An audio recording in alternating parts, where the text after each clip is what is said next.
Structure 1 में क्या क्या आप लोगों ने पढ़ा?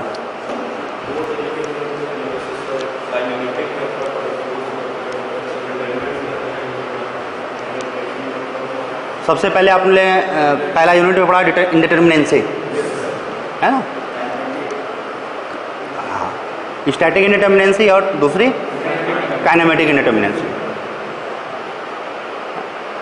और पहले यूनिट में ट्रस का भी था, एनालिसिस ऑफ ट्रस, है ना, यूजिंग टेंशन कोफिशिएंट मेथड। ये पहला यूनिट था। दूसरा यूनिट इन्फ्लुएंस लाइन, है ना, इन्फ्लुएंस लाइंस, रोलिंग लोड का, मूविंग लोड का, है ना, मूविंग लोड की थी, एनालिसिस फॉर मूविंग लोड। और मूविंग लोड में दो चीज़ें थी, एक तो हाउ टू प्लॉट आईएल, ठीक है, and its application, and its application, and the plotation was with the help of Muller Breslau law principle. Direct method is also applicable, but as per syllabus Müller-Brüsch law principle was there, है ना। इसके बाद आपने क्या पढ़ा? Third, arches. which type of arch? 3 hinge arch. और भी बहुत तरीके के आर्च हैं, 2 इंच आर्च भी है, बट आपने पढ़ा केवल 3 इंच आर्च। क्यों? क्योंकि 3 इंच सिलेबस में था, दैट्स ट्रू, बट 3 इंच चूंकि डिटर्मिनेट स्ट्रक्चर है, दैट्स वाई 3 का पड़ा। 2 hinge arch is statically indeterminate of degree 1, of degree 1। ये इस दिस इज कैसा आर्च है? 2 hinge। So how many numbers of unknown are there? 1, 2, 3, 4. 4 number of unknowns are there. Number of unknowns are 4.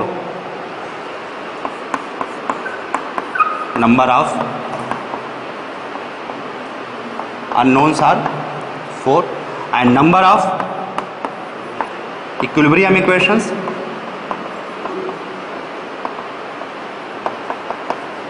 कितनी? 2, it is 3। कौन कौन से? Sigma F X equal to 0, sigma F Y equal to 0, sigma M, और किसके respect में? Z axis. If these are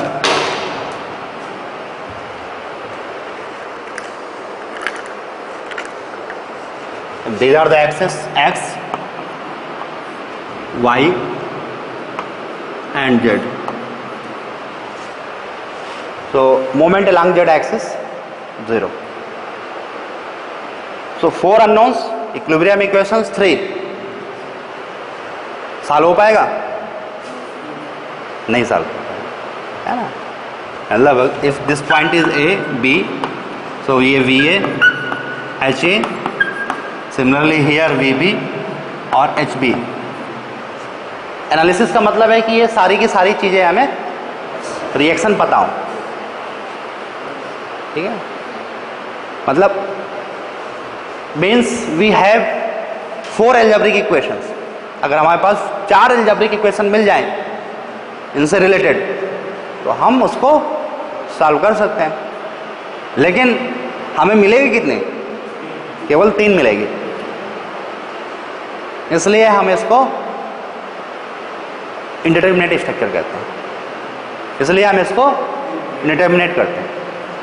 that's why it is indeterminate and it has static indeterminacy of कितनी? 4 - 3 = 1। Static इंडिटरमिनेंसी 1 static indeterminacy, ठीक है। But 3 hinge arch, 3 hinge arch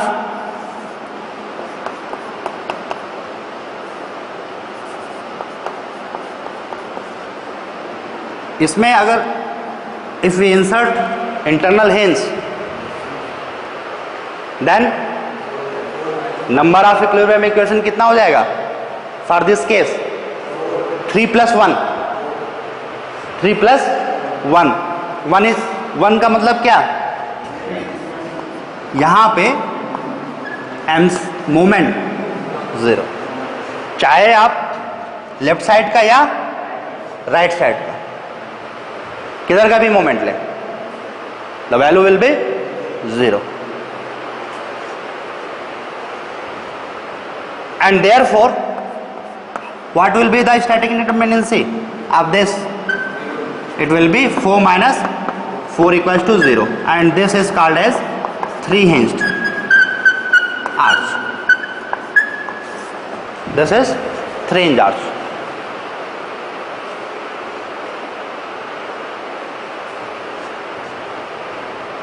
ये वाला part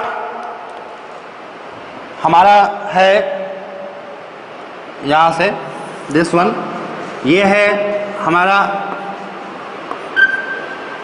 determinate का, ये है हमारा determinate structure, determinate structure, and इसी को हम लोग SA1 में पढ़ते हैं, world wide it is treated in SA1। और इस उल्टा हो गया, ये वाला है, इसको मैं ये अब सही है, इंडिटरमिनेट एंड स्ट्रक्चर 2, और ये वाला पार्ट किसका हो गया, डिटर्मिनेट का,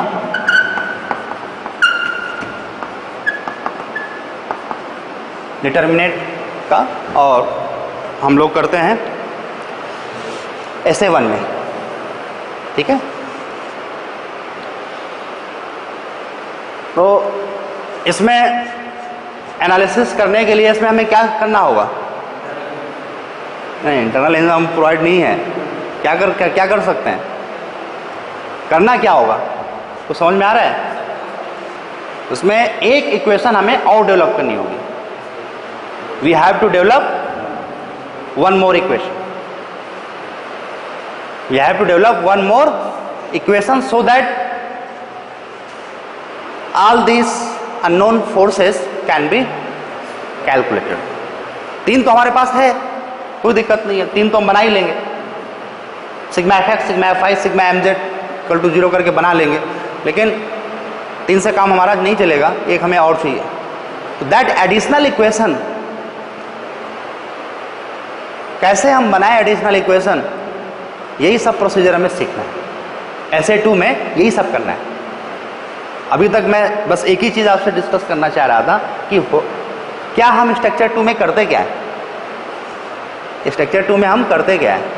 तो स्ट्रक्चर 2 में हम केवल क्या करते हैं, एडिशनल इक्वेशंस जो रिक्वायर्ड है उसी को लिखने का, उसी को बनाने का तरीका पढ़ते हैं। Clear to everybody, clear. सीधी सिंपल शब्दों में यही कहा जा सकता है कि एडिशनल इक्वेशंस को आपको लिखना है, how to write additional equations, that is structure, that is structure. पूरा एनालिसिस नहीं होगा, केवल एडिशनल इक्वेशन लिख लिए, फिर इसके बाद स्ट्रक्चर 1 की जो इक्वेशंस हैं वो तो करना ही होगा, समझे ना, वो तो करना ही करना होगा,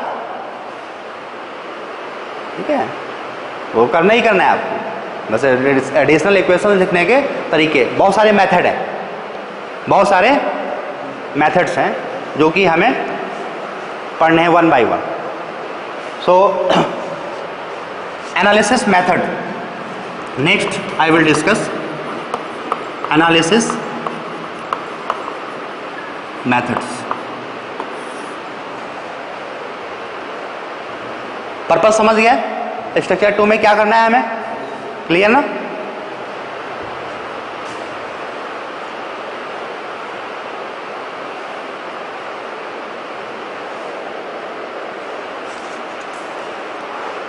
तो इसके 2 मेथड्स हैं, first is force method,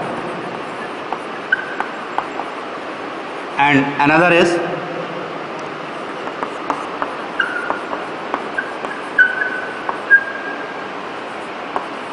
displacement method. ये दो मेथड्स हैं, force method and displacement method. Force method में भी बहुत सारे हैं, डिस्प्लेसमेंट मेथड में भी बहुत सारे हैं, जिसको कि आप वन बाय वन अलग अलग यूनिट्स में आप पढ़ेंगे, अलग अलग यूनिट्स में पढ़ेंगे।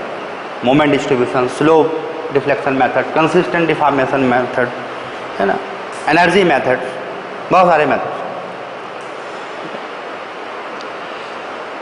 इसको जाने से पहले एक मैं कॉन्सेप्ट और क्लियर करना चाहूँगा कि इंडिटरमिनेट स्ट्रक्चर हम बनाते क्यों हैं। एक कॉन्सेप्ट अभी बचा हुआ है जो कि क्लियर कर देना चाहिए मुझे। क्यों हम स्ट्रक्चर, इंडिटरमिनेट स्ट्रक्चर क्यों बनाते हैं? सोचो जरा। स्ट्रक्चर को हमें क्यों हम ये इंडिटरमिनेट स्ट्रक्चर को प्रेफर करते हैं? इतना तो मालूम है कि स्ट्रक्चर हमारे जितने भी बनाए जाते हैं कैसे स्ट्रक्चर होते हैं, स्टेबल तो होता ही होता है, और वो सारे स्ट्रक्चर की इंडिटरमिनेंसी बहुत ज़्यादा होती है ना। एक एग्जाम्पल के थ्रू मैं आपको एक्सप्लेन करना चाहता हूँ कि जैसे ये सिंपल सपोर्टेड बीम है,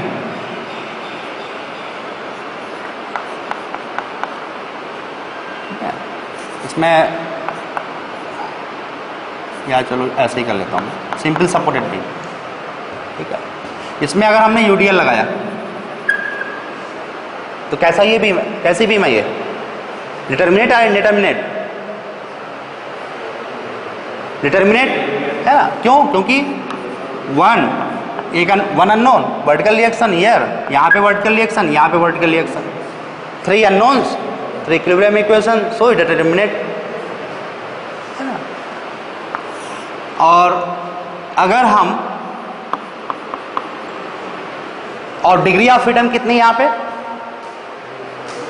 डिग्री ऑफ फ्रीडम 1, केवल यहाँ पे रोटेशन पॉसिबल है, vertical movement and horizontal movement, है ना। Vertical movement and horizontal movement it is protected, restaurant, और यहाँ पे only vertical movement is protected, it can move in horizontal direction, है ना। Movement in horizontal direction is permitted. इसी में अगर मैं इस तरीके से कर दें, मैं अगर ऐसा करूं, क्या किया मैंने यहाँ पे? फिक्स तो किया मैंने, लेकिन इसका मतलब क्या है? डिग्री ऑफ फ्रीडम यहाँ पे मैंने क्या कर दिया? 0 कर दिया। डिग्री ऑफ फ्रीडम मैंने 0 कर दी। Horizontal, vertical as well as, तो क्या हो जाएगा? अननोन्स एक बढ़ जाएगा क्या? अननोन विल इंक्रीज, मूवमेंट भी डेवलप होगा, मूवमेंट भी डेवलप होगा। तो अब अननोन कितने हो जाएंगे यहाँ पे? 3 तो यहीं पे हो गए, और एक ऑलरेडी यहाँ पे होगा ही होगा। कितने हुए? 4। और अवेलेबल इक्वेशन कितनी है हमारे पास? 3 होती हैं इन केस ऑफ ये 2D में, 2 डायमेंशनल या प्लेनर, ठीक है ना। प्लेनर केस में, स्पेस के केस में होगा तो 6 होगा, लेकिन जितना भी हम लोग पढ़ रहे हैं प्लेनर ही पूरे सिलेबस में, इसलिए जब भी इक्विलिब्रियम इक्वेशंस की बात होती है तो हम कहते हैं 3, है ना, इट इज 3। अगर इसमें यूडीएल W इंटेंसिटी और W इंटेंसिटी, है ना, आप थोड़ा सा अपना दिमाग इसमें लगाइए और आप मुझे ये बताएं कि अगर इसको मैं बोलूं बीम 1, इसको मैं कहूं बीम 1, बीम 1 और इसको बोलूँ बीम 2। नाम नहीं दे रहा हूँ, हालांकि it is simply supported, it is prop cantilever, लेकिन मैं नाम नहीं दे रहा हूँ। बीम 1 बीम 2 मैं बिल्कुल जीरो से शुरू कर रहा हूँ। मैं ये मान के चल रहा हूँ कि यू डू नॉट नो, कुछ भी आपको नहीं मालूम। अब इसमें बताएं W जो यूडीएल है, कौन बीम ज़्यादा कैरी कर पाएगा, पहले वाले में या दूसरे वाले में? कौन जल्दी टूटेगा? W की वैल्यू पहले आपने 1 किलो न्यूटन पर मीटर रखा, 2 रखा, 5 रखा, 10 रखा, 20 रखा, है ना? कौन पहले टूटेगा? सेकेंड वाला पहले टूट जाएगा। अच्छा, क्यों?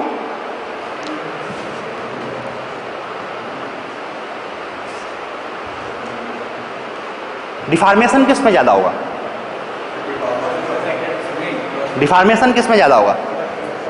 अगर हमारा ये बिल्डिंग जो ये है, बिल्डिंग हमारा स्ट्रक्चर है, इसमें डिफॉर्मेशन बहुत हो, हवाएं झूलने लगे, हवा चले, तेज हवा चले, झूलने लगे,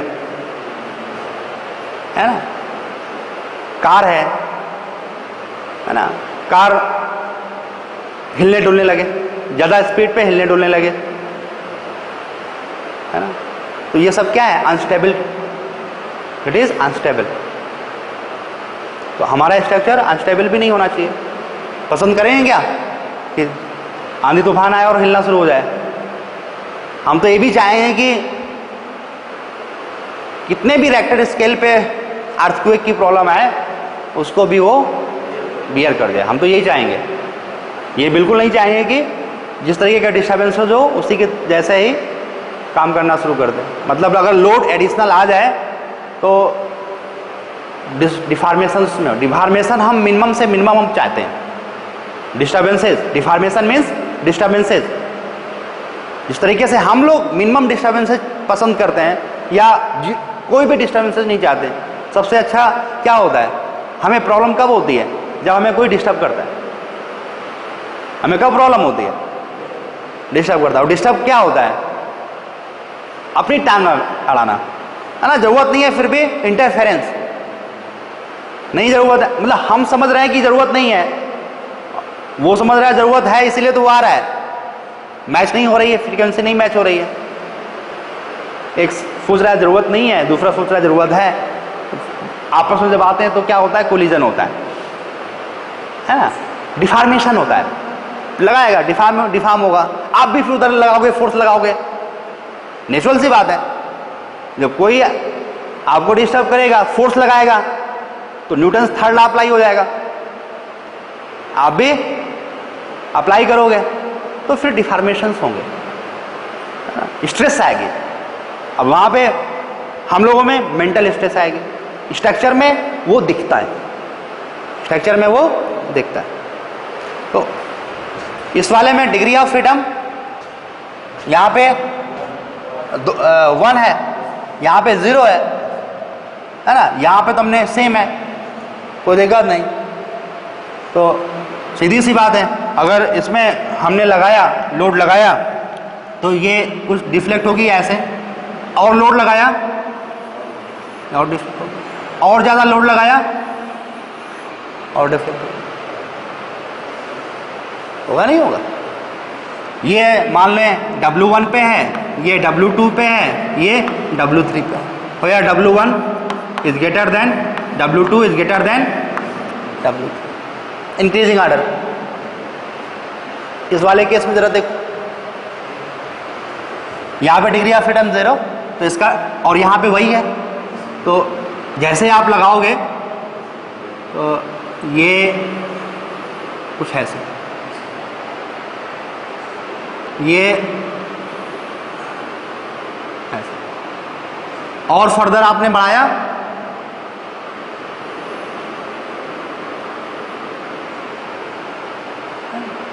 इस तरीके का डिफॉर्मेशन है। यहाँ पे बिल्कुल 0। मान लो ये W1 पे है, ये W2 पे है, ये W3 पे। सेम अगर लोड लगाएं दोनों पे, है ना, इसमें भी और इसमें भी, तो ये जो ऑर्डिनेट्स आएंगे आपको मिलेंगी। W1 पे ऑर्डिनेट सबसे ज़्यादा बीच में आ रहा है, इस पे सबसे ज़्यादा बीच में आ रहा है, मिड पे आ रहा है। W1 पे ये वाली ऑर्डिनेट, W2 पे ये वाली ऑर्डिनेट, W3 पे ये वाली ऑर्डिनेट, L/2 पे मैक्सिमम, ठीक है, मैक्सिमम आ रहा है। इस वाले केस में मैक्सिमम कहां पे होगा? L/2 नहीं होगा, इतना मालूम है, इतना मालूम है कि L/2 नहीं होगा। L/2 से कम होगा, ज्यादा होगा? इस साइड से कम होगा, है ना। L/2 क्योंकि यहां का 0 कर दिया आपने, तो शेप उसका ऐसे हो गया, है ना, शेप ऐसे हो गया, तो वो कुछ इस साइड पे होगा। कितना होगा वो कैलकुलेट करने में पता चलेगा, कितनी डिस्टेंस पे आएगा वो कैलकुलेट करने में पता चलेगा। ये थोड़ा सा स्वाभाविक है, नेचुरलिटी से हम कह सकते हैं कि हाफ ऑफ पे हो जाएगा, है ना, नेचुरल से, है ना। इधर भी सेम फोर्स लगाएं, इधर भी फोर्स लगाएं, तो क्या होता है, बीच में ही कंसंट्रेट होता है। हमेशा से हम देखे हैं, फील किए हैं, इसलिए हमें यहाँ पे समझ में आ रहा है, यहाँ पे समझ में नहीं आ रहा है। कैलकुलेशन तो इसकी भी नहीं है, ये भी कैलकुलेट करके ही आएगा, लेकिन हम हमेशा से करते हुए आ रहे हैं, तो इसलिए मालूम है ना। ये कभी नहीं किए हैं, इतनी कैलकुलेशन फास्ट नहीं है हम लोगों की, तो कैलकुलेट करना पड़ेगा, है ना। तो वो हम तो अगर W1 पे डिफॉर्मेशन, इसका डिफॉर्मेशन मान लेते हैं D1 है, इसका W2 पे D2 है, W3 पे D3 है, तो ये भी ऐसा ही होगा, है ना। डिफॉर्मेशन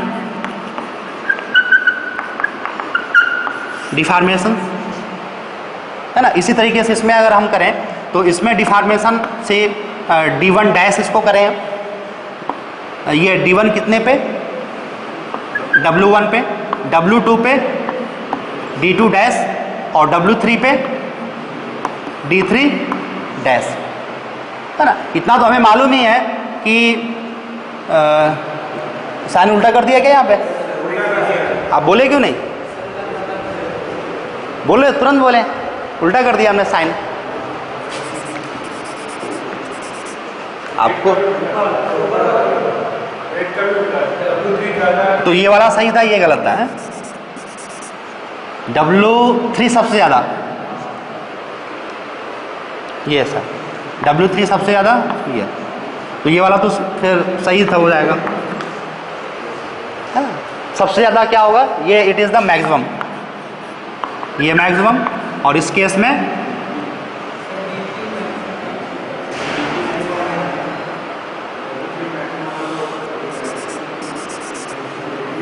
सेम, है ना। लोड बढ़ाएंगे तो डिफॉर्मेशन भी बढ़ेगा भैया, है ना। लोड बढ़ाएंगे तो डिफॉर्मेशन ही बढ़ेगी, तो यहाँ पर भी लोड चूंकि बढ़ रहा है तो ये भी बढ़ेगा। अब मैं करना चाहता हूं कंपैरिजन D1 का D1 डैश से, D2 का D2 डैश से, D3 का D3 डैश, ये कंपैरिजन करवाना चाहता हूं। वैल्यू W1, W2, W3 की सेम है, दोनों ही केस में सेम है। एक हम एक्सपेरिमेंट कर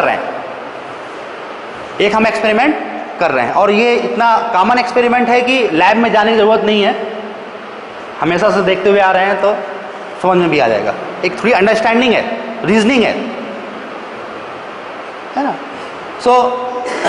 कोई बता सकता है कि अगर हमें ये D1 और D1 डैश और इसी तरीके से D2 और D2 डैश, D3 और D3 डैश, क्या हम यहाँ पे कौन सी इनइक्वालिटी लगाए? कौन ज़्यादा होगा?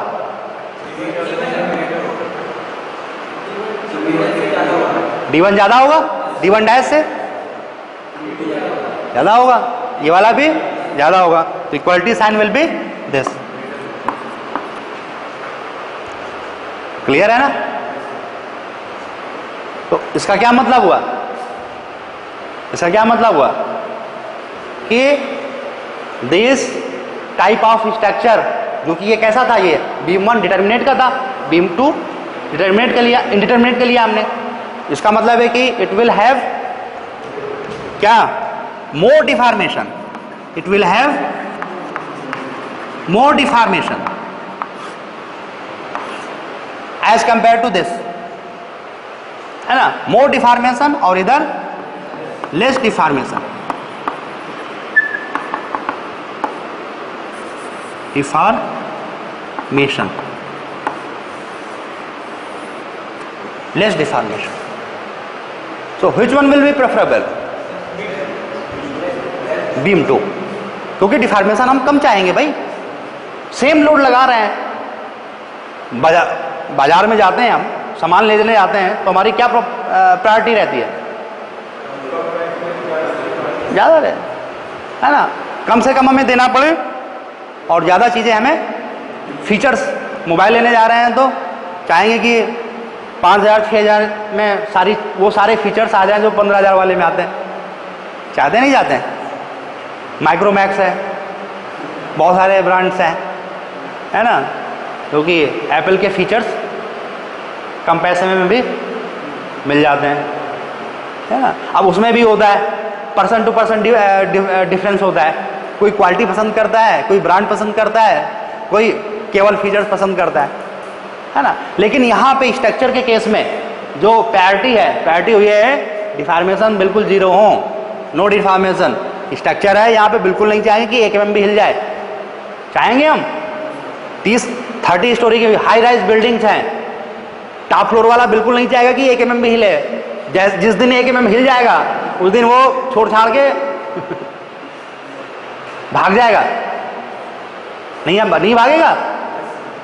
कोई ये कह दिया कि मुझे ऐसा लगता है कि वो हिल रहा है, तुम्हारा टॉप फ्लोर तुम्हारा हिल रहा है, तो without doing any experiment, without any investigation सबसे पहले वो बाहर आएगा और तब तक वो नहीं जाएगा जब तक वो पूरी तरीके से एश्योर्ड ना हो जाए कि हाँ भाई कोई इसमें डिफॉर्मेशन, कोई डिग्री ऑफ फ्रीडम नहीं है मेरे घर में.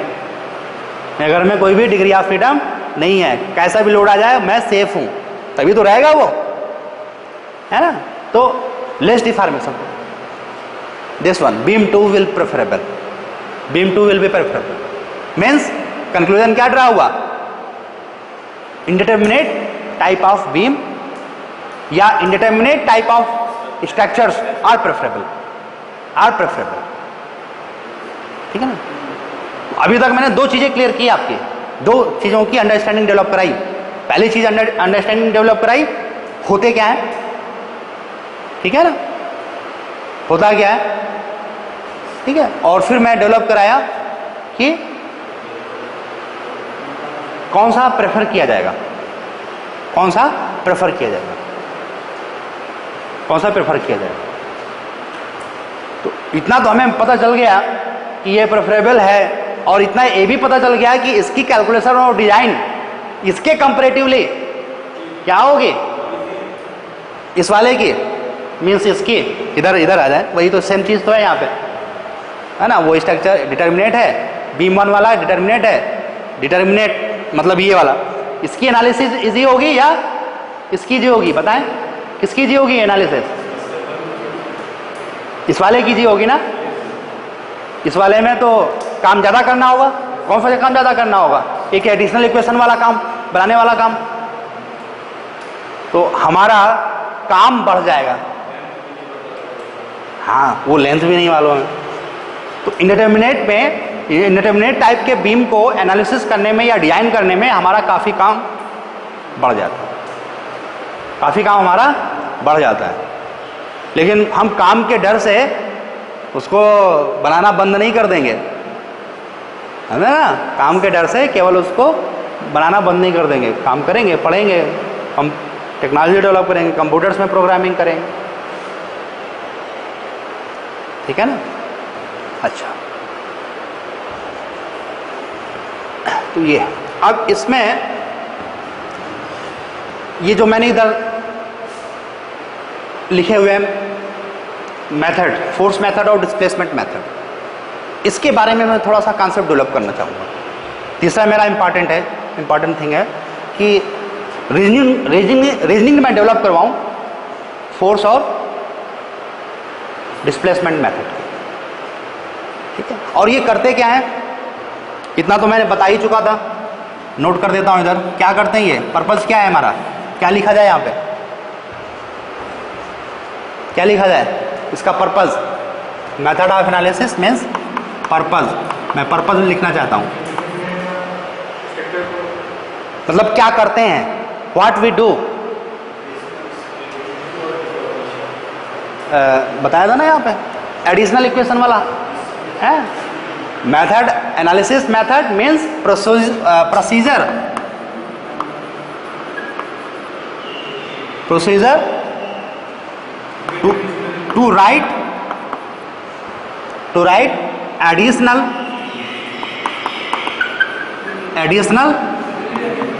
इक्वेशंस, ये है एफएन मेथड ऑफ एनालिसिस जो SA2 का है ना, for SA2 it is only procedure to write the additional equation, nothing else. इसके अलावा और कुछ भी नहीं है, SA2 और कुछ भी नहीं है, ठीक है ना। क्योंकि अगर जब तक ये चीज आपको समझ में नहीं आई है तो आप लोग केवल पढ़ते रहते हो और मजा नहीं आता है, फीलिंग नहीं आती है। तो फीलिंग आने के लिए ये वाला कॉन्सेप्ट बहुत ज़रूरी है कि हम इसमें कर क्या रहे हैं भाई। मेथड के बाद एक मेथड खत्म हुआ, दूसरा शुरू, दूसरा खत्म, तीसरा शुरू, तीसरा खत्म, चौथा, कोई लिंक, कोई वो उसका एंड नहीं है। UPTU हम लोगों के सिलेबस में 3-4 मेथड हैं, किसी और यूनिवर्सिटी के सिलेबस में देखोगे वहाँ पे कुछ और है, कुछ 1-2 और मिल जाएंगे। हमारे यहाँ काला मिलागी मेथड नहीं है, वहाँ पे उससे भी सॉल्व करना पड़ेगा। 3 मोमेंट इक्वेशन से उससे भी सॉल्व करना पड़ता है, हमारे यहाँ नहीं है, नहीं करेंगे उसे हम। तो ये जो प्रोसीजर है ये उसकी 2 अप्रोच हैं, एक तो फोर्स मेथड अप्रोच और दूसरा अप्रोच है displacement approach.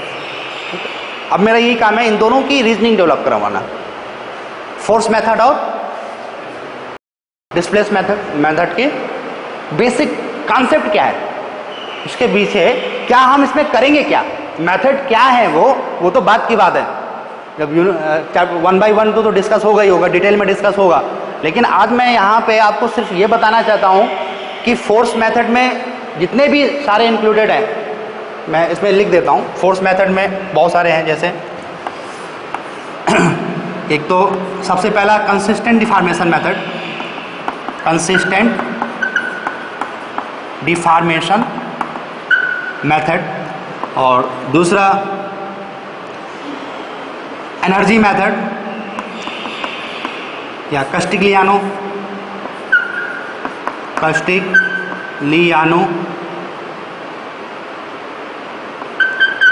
Method,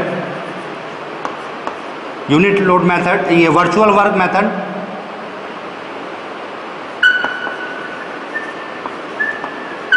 virtual work method, इसी को हम लोग बोलते हैं unit load method.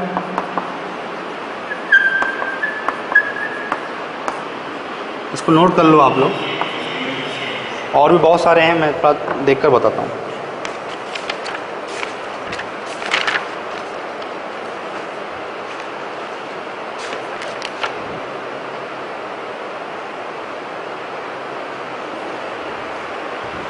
Strain energy method,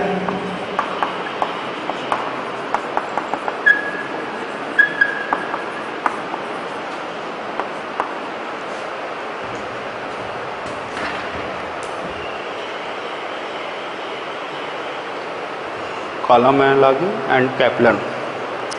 column analogy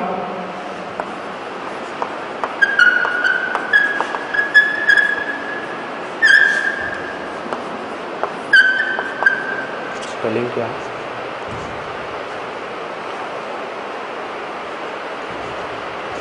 क्लैपरन है,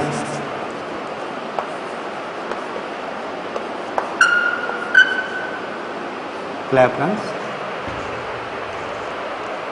3 moment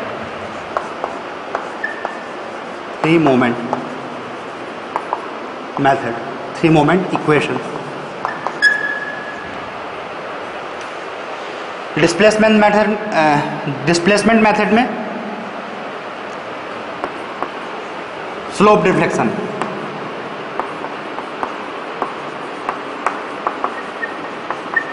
slope deflection method,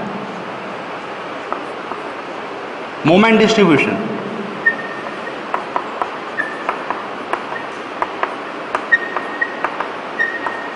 moment distribution method,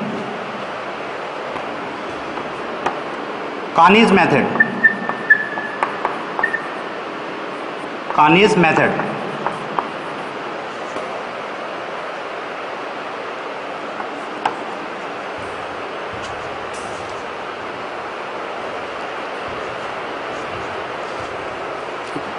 और भी बहुत सारे एटसेट्रा, बहुत सारे। और इसका मैट्रिक्स अप्रोच अगर हम फॉलो करते हैं, मैट्रिक्स अप्रोच फॉलो करते हैं, then we have one more method displacement के केस में, स्टिफनेस मेथड। और इस वाले में भी, इसमें जो मैट्रिक्स अप्रोच इसमें इसको बोलते हैं हम लोग फ्लेक्सिबिलिटी मेथड, फ्लेक्सिबिलिटी मेथड। तो these are some methods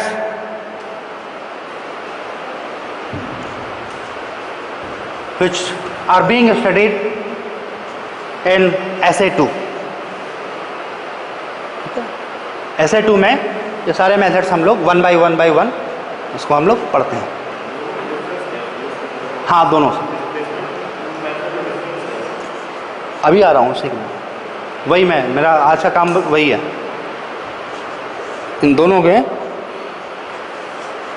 procedure में क्या डिफरेंस है।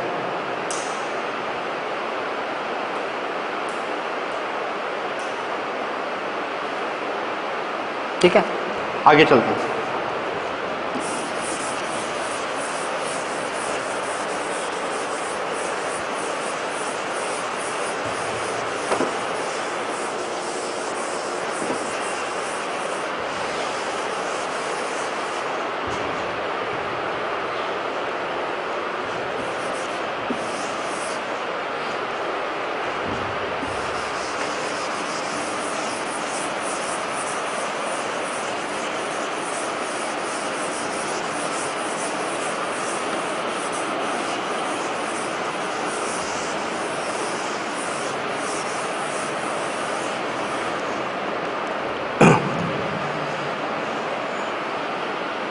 अब मैं करने जा रहा हूँ दोनों ही मेथड के अप्रोच क्या है, बेसिक अप्रोच क्या है, वो मैं एक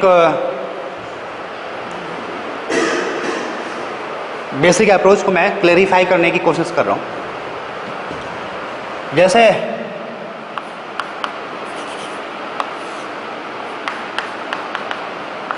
इसका एनालिसिस करने के लिए क्या करना पड़ता है हमें, यूडीएल अगर डब्ल्यू लगा हुआ है,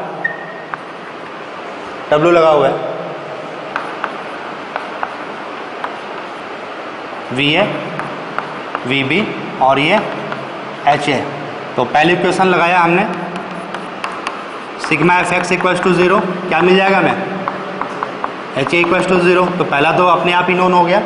दूसरा सिग्मा FY इक्वल्स टू 0, तो क्या मिलेगा, VA plus VB equals to WL, L is length. और तीसरी sigma M equals to 0, A point पे ले लो, ये कितना मिल जाएगा, VB into L minus WL into L/2 equals to 0 and it comes to be VB equals to WL/2 and from this equation कितना हो जाएगा, VA बराबर W/2।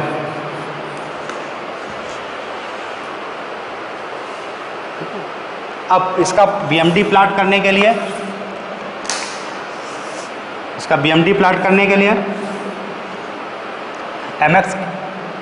MX की इक्वेशन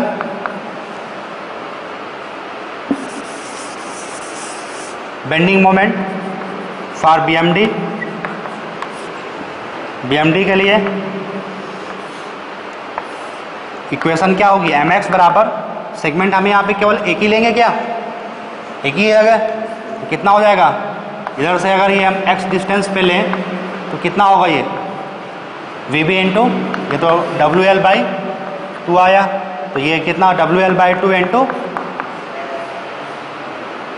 एक्स माइनस डब्ल्यू, ये वाला W X into X by two, तो W X square by two कितना है, पैराबोलिक है, ठीक है, पैराबोलिक ऊपर के शेप में। अब कहाँ पे मैक्सिमम है, फॉर मैक्सिमम वैल्यू क्या करना पड़ेगा, del M X by del X equal to 0 अगर करें तो हमें x की वैल्यू मिलती है l बाई टू, और मैक्सिमम वैल्यू एम एक्स अगर इसमें पुट करें तो हमें वैल्यू आती है कितनी, डब्ल्यू एल स्क्वायर बाई 8, और इसको अगर हम प्लाट करें तो हमें ये डायग्राम मिलता है डब्ल्यू एल स्क्वायर बाई 8, और ये कितनी distance, l by two. Clear, तो ये कौन सी अप्रोच है, ये तो है किसका, डिटर्मिनेट का, ठीक है। अब इसी का प्राप्त कैंटिलीवर वाला मैं लेता हूँ, प्राप्त कैंटिलीवर वाला लेता हूँ, और ये दोनों अप्रोच से मैं आपको बताता हूँ कैसे हमें फाइनल क्या है, ये एनालिसिस का फाइनल क्या है, BMD, ठीक है, plotation is the BMD is the final thing. सो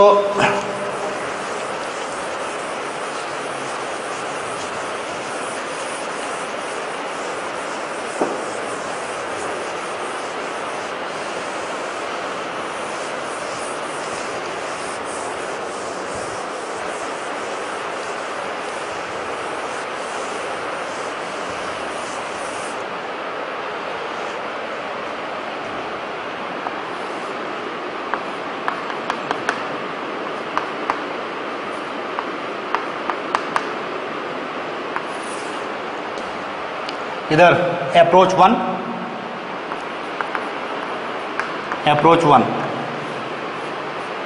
और इधर अप्रोच टू, ठीक है। नाम मैं बाद में दे दूंगा, कौन सा फोर्स है कौन सा डिस्प्लेसमेंट है वो बाद में दे दूंगा आपको, पहले मैं बताऊं तो एक चीज तो आपको क्लियर, ये वाला मैंने काम क्यों किया पता है आपको, ये FA1 वाला काम है, स्ट्रक्चर 1 वाला,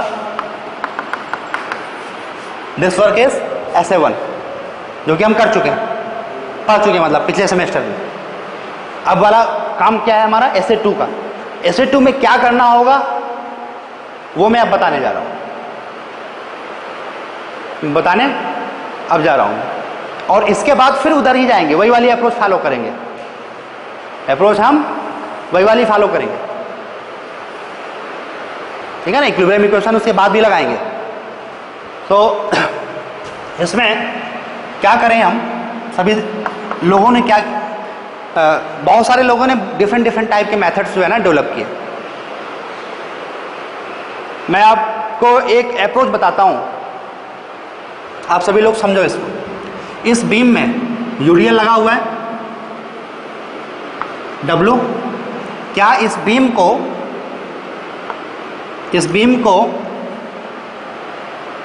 इस तरीके से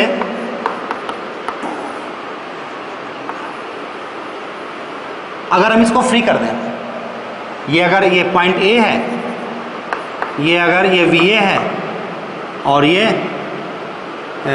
यहाँ पे HA तो 0 हो ही जाता है पहले, है ना। तो बीम में हालांकि हॉरिजॉन्टल फोर्स हम लेते भी नहीं, बट फिर भी मैंने यहाँ पे बना दिया है MA, और ये VB, फाइनल यही होगा, है ना। क्या किया हमने यहाँ पे, फ्री कर दिया, सपोर्ट को हमने हटा दिया, तो हमारा ये कैंटिलीवर के तरीके बन गया। जैसे ही हम इसको हटाएंगे क्या होगा, डिफ्लेक्शन चेंज होगा। इस जगह पे क्या होगा, इस जगह की बात करें हम, बाकी बीच में क्या होगा वो हमें, केवल हम इस जगह जहां से हमने हटाया है उस जगह की बात, उस जगह पे क्या फर्क पड़ेगा, उस जगह पे क्या फर्क पड़ेगा, उस जगह पे जो मूवमेंट प्रोटेक्टेड था वो ऑब्जर्व होना शुरू हो जाएगा, नहीं होगा। कौन सा प्रोटेक्टेड था, वर्टिकल, तो वर्टिकल डिफ्लेक्शन मिल जाएगा यहां पे, वर्टिकल डिफ्लेक्शन मिल जाएगा। क्योंकि अगर हम कुछ काम करेंगे, है ना, कुछ हमने यहाँ पे डिस्टर्बेंसेस प्रोड्यूस किया, एक कॉलम तोड़ दिया, सपोर्ट का मतलब क्या होता है? सपोर्ट का मतलब क्या हुआ? कॉलम जिसके ऊपर टिका हुआ है ना, वो हमने हटा दिया तो क्या होगा? नीचे आएगा कि नहीं आएगा? Same way it will deflect in this form. ये बी वाला पॉइंट, अगर ये ए है, ये बी है, तो ये पॉइंट आ जाएगा बी डैश। इसको हमने मान लिया, इसको लिख दिया डेल्टा बी। आपको से निगेटिव होगा अगर साइन कन्वेंशन के अनुसार लिखें, चूंकि नीचे आया तो इसलिए निगेटिव होगा। वो अभी रिप्रेजेंट किया मैंने डेल्टा बी, ठीक है। अब मैं इसमें क्या करूं?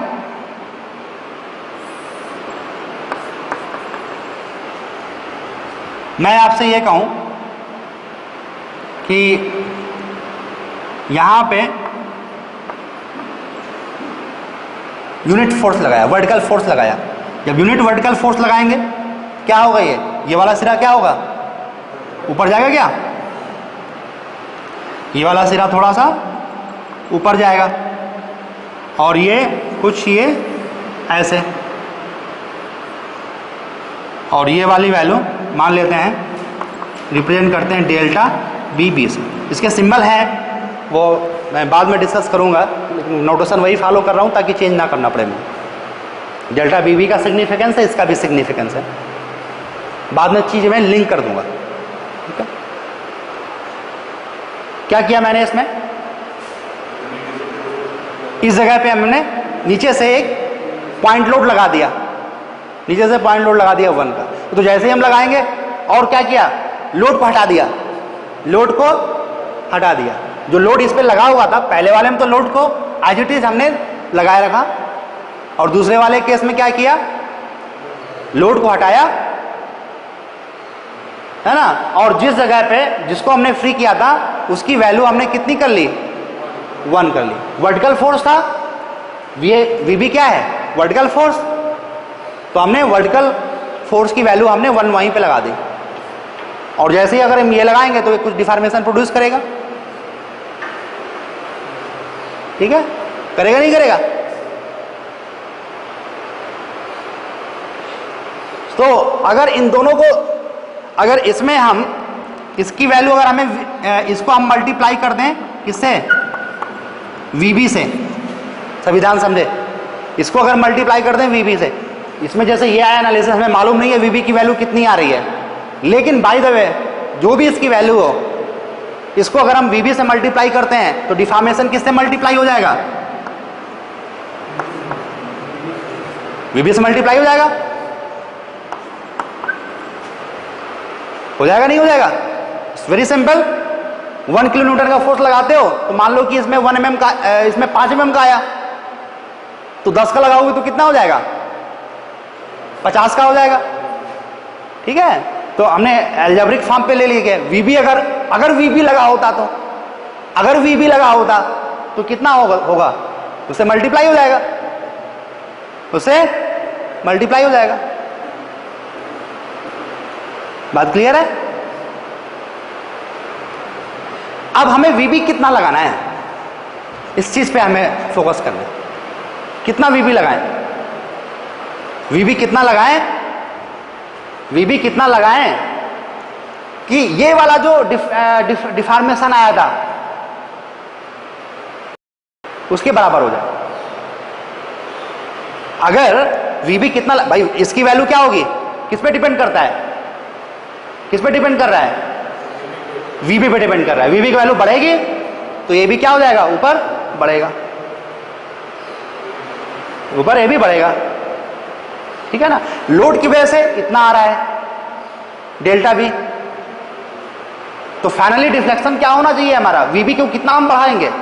इस तरीके से एडजस्ट करेंगे कि ये वाली डिफॉर्मेशन और ये डिफॉर्मेशन दोनों क्या हो जाए? बराबर हो जाए। क्योंकि ये माइनस में था और ये प्लस में था, तो यहां पे इसलिए बराबर आ जाए। तो दिख रहा है कि अगर ये दोनों बराबर हो जाएंगे तो ठीक हो जाएगा। बात समझ रहे हो? होना तो यही चाहिए ना, होना तो यही चाहिए। अगर ये ऐसा करें तो वैल्यू जो वी बी की आएगी वो इसके लिए भी अप्लीकेबल होगी, क्योंकि यही तो चीज़ है, ये वाली चीज़, दिस वन प्लस दिस। तो इसको जो ये मैं लिख रहा हूँ ये, तो डेल्टा बी प्लस, इसको हम ऐसे लिख सकते हैं क्या, delta B B into V B equals to कितना होना चाहिए, होना चाहिए कि नहीं होना चाहिए। और इसी को हम लोग बोलते हैं, यही है हमारी एडिशनल इक्वेशन, यही है हमारी एडिशनल इक्वेशन। और इसको हम लोग स्ट्रक्चर एनालिसिस में बोलते हैं कंपैटिबिलिटी इक्वेशन, कंपैटिबिलिटी इक्वेशन, यही है कंपैटिबिलिटी इक्वेशन, यही है कंपैटिबिलिटी इक्वेशन। और यही हम इसमें SA2 में यही करते हैं, कंपैटिबिलिटी इक्वेशंस बनाते हैं। क्लियर? तो इससे हमें VB की वैल्यू मिल जाएगी क्या, VB बराबर कितना हो जाएगा, minus del B divide by del B B.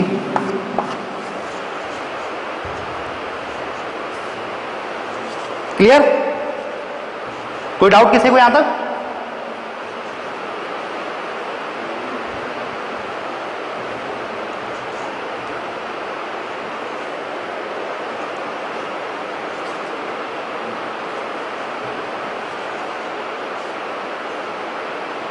Clear?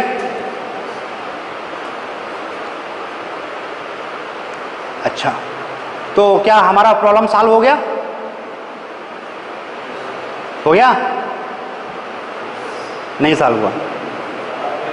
अरे हमने क्या, हमने इसमें दे दिया, तो हमें डेल्टा बी की वैल्यू आपको बताई क्या, डेल बी बी की वैल्यू बताई क्या, नहीं। तो प्रॉब्लम तो तब सॉल्व होगा जब वैल्यू मिलेगी, प्रॉब्लम हमारा तब सॉल्व होगा जब ये वैल्यू मिलेगी। यहां पे बहुत छोटा सा स्ट्रक्चर था, तो इसलिए इसको हो सकता है कि हम फार्मूला याद करके भी काम चला दें, लेकिन एक्चुअल में जो बिल्डिंग के जो फ्रेम्स होते हैं या ब्रिजेस के फ्रेम्स होते हैं इतने छोटे होते हैं क्या, सैकड़ों हजारों मेंबर्स कनेक्टेड होते हैं, है ना, बहुत सारे मेंबर्स कनेक्टेड हैं वहां। तो फार्मूला हम याद नहीं कर सकते, फार्मूले याद नहीं कर सकते। तो जो फोर्स मेथड में आपने जो मेथड लिख रखे हैं ना, बहुत सारे मेथड, कितने मेथड लिखे हैं, 7 लिखे हैं। तो 7 लोगों ने अलग अलग तरीके से इसको निकाला है, डेल्टा बी और डेल बी बी को, वही मेथड है। जो 7 मेथड आपने लिखे हुए हैं, 7 मेथड जो आपने लिखे हुए हैं, उन लोगों ने, डिफरेंट पर्सन्स ने अलग अलग तरीके से डेल्टा बी और डेल बी बी को निकाला है। इसको अगर इन्होंने यूनिट लोड से निकाला है, डेल्टा बी को, मतलब ये, इसको अगर, इसको और इसकी वैल्यू, इसको अगर इन्होंने यूनिट लोड मेथड से निकाला है तो यूनिट लोड मेथड नाम दे दिया जाएगा। एनर्जी मेथड ये कस्टिग्लियानोस थ्योरम से निकाला है तो कस्टिग्लियानो मेथड हो गया। और कौन सा और कौन कौन सा मेथड है, वर्चुअल वर्क, वर्चुअल वर्क के तरीके से अगर निकाला गया है डिफॉर्मेशंस तो वर्चुअल वर्क मेथड हो जाएगा। स्ट्रेन एनर्जी के तरीके से अगर किया गया है तो स्ट्रेन एनर्जी मेथड हो जाएगा। 4th यूनिट में आपने पढ़ रखा था, कुछ कस्टिग्लियानो थ्योरम पढ़ रखी थी, डिफ्लेक्शन आपने निकाला होगा, है ना, वही चीज़ करना है, आप वही चीज़ करना है। अगर हम कस्टिग्लियानो के तरीके से डिफ्लेक्शन निकालते हैं तो मेथड हमारा पूरा का पूरा डेजिग्नेट हो जाता है किससे, कस्टिग्लियानो मेथड। ठीक है। स्ट्रेन एनर्जी भी आपने किया था, स्ट्रेन एनर्जी वाला, है ना, डेल यू बाई वो del U by del P बराबर डिफॉर्मेशन, है ना, उसमें वाले मेथड से करो। यूनिट लोड मेथड एक और भी पढ़ा था आपने, कंजुगेट बीम मेथड पढ़ा था, कंजुगेट बीम मेथड। ये सारे मेथड्स हैं। हर एक मेथड में क्या होता है, घूम घुमा के बात वही होती है। सबसे इजी मैं आपको बताया था यूनिट लोड मेथड, सबसे इजी वही लगा रहा होगा, यूनिट लोड मेथड। हालांकि सबकी अपनी अपनी इंपॉर्टेंस है ना, लेकिन unit load method unit load method virtual work का ही एक्सटेंडेड, थोड़ा सा मॉडिफाइड फॉर्म है।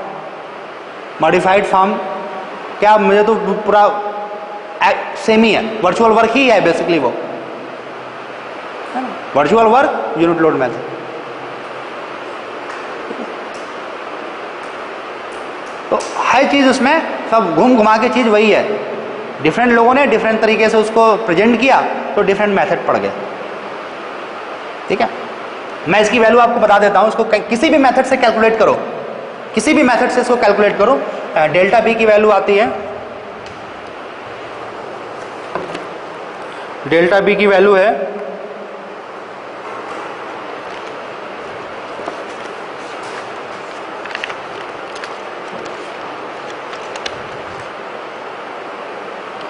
WL टू पावर 4 बाई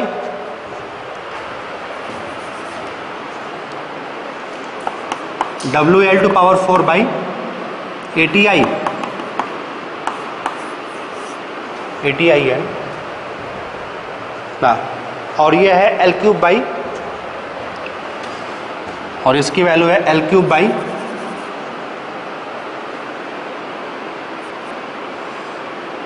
और ये डेल बी भी है, डेल बी बी बराबर L क्यूब बाई 3EI।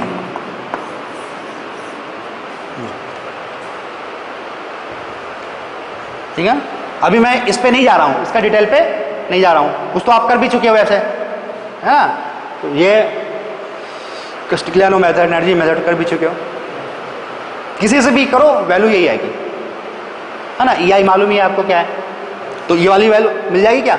अच्छा, इसमें ये माइनस वैल्यू आएगी, ये वाली वैल्यू हम क्या लिखना होगा, क्यों माइनस, नीचे है ना ये, और ये वाला प्लस आएगा, है ना, प्रॉपर साइन कन्वेंशन में ले हम। तो अगर इसमें वैल्यू करें तो निकल आएगा क्या, कितना वैल्यू आएगा, पुट करो इसमें, माइनस माइनस तो कैंसिल आउट हो गया, प्लस तो कितना हो जाएगा, ये डेल्टा बी ऊपर है तो 3/8 होगा क्या, 3/8 WL। क्लियर। तो VB की वैल्यू हो गई कितने, 3/8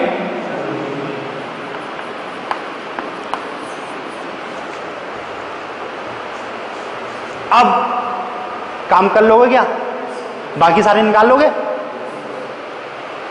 क्योंकि अभी इधर बताइए मैंने इसीलिए किया था ये SA2 का ये वाला part, this is SA2, SA2 this one. कैसे कंपैटिबिलिटी इक्वेशंस को लिखना है, जो मैंने ये आपको ये बताया है, दिस इज, यही हर एक में फॉलो किया जा रहा है। This is general method, also known as consistent deformation method. थोड़ी सी मैं टर्मिनोलॉजी से आपको वाकिफ करा देता हूं। ये वाला जो काम है इसको हम लोग बोलते हैं, ये जो स्ट्रक्चर बोलते हैं, ये वाला हमारा क्या, कैसा स्ट्रक्चर है, given structure. This is the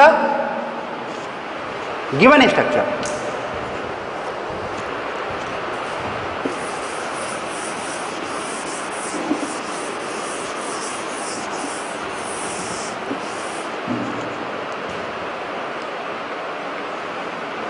कौन सा ये है, this is given structure. Given structure या गिवन बीम, या बीम लिखूं, जनरलाइज कर रहा हूं इसलिए गिवन स्ट्रक्चर ही लिखता हूं मैं। ठीक है, ये वाला कौन सा होगा, क्या किया है हमने इसमें, समझो कॉन्सेप्ट। अगर ये चीज आ गई ना तो आगे का बहुत इंटरेस्टिंग हो जाएगा। मुझे कहना नहीं पड़ेगा कि बुक पढ़ो, आप खुद पढ़ोगे, बशर्ते ये कॉन्सेप्ट डेवलप हो जाए।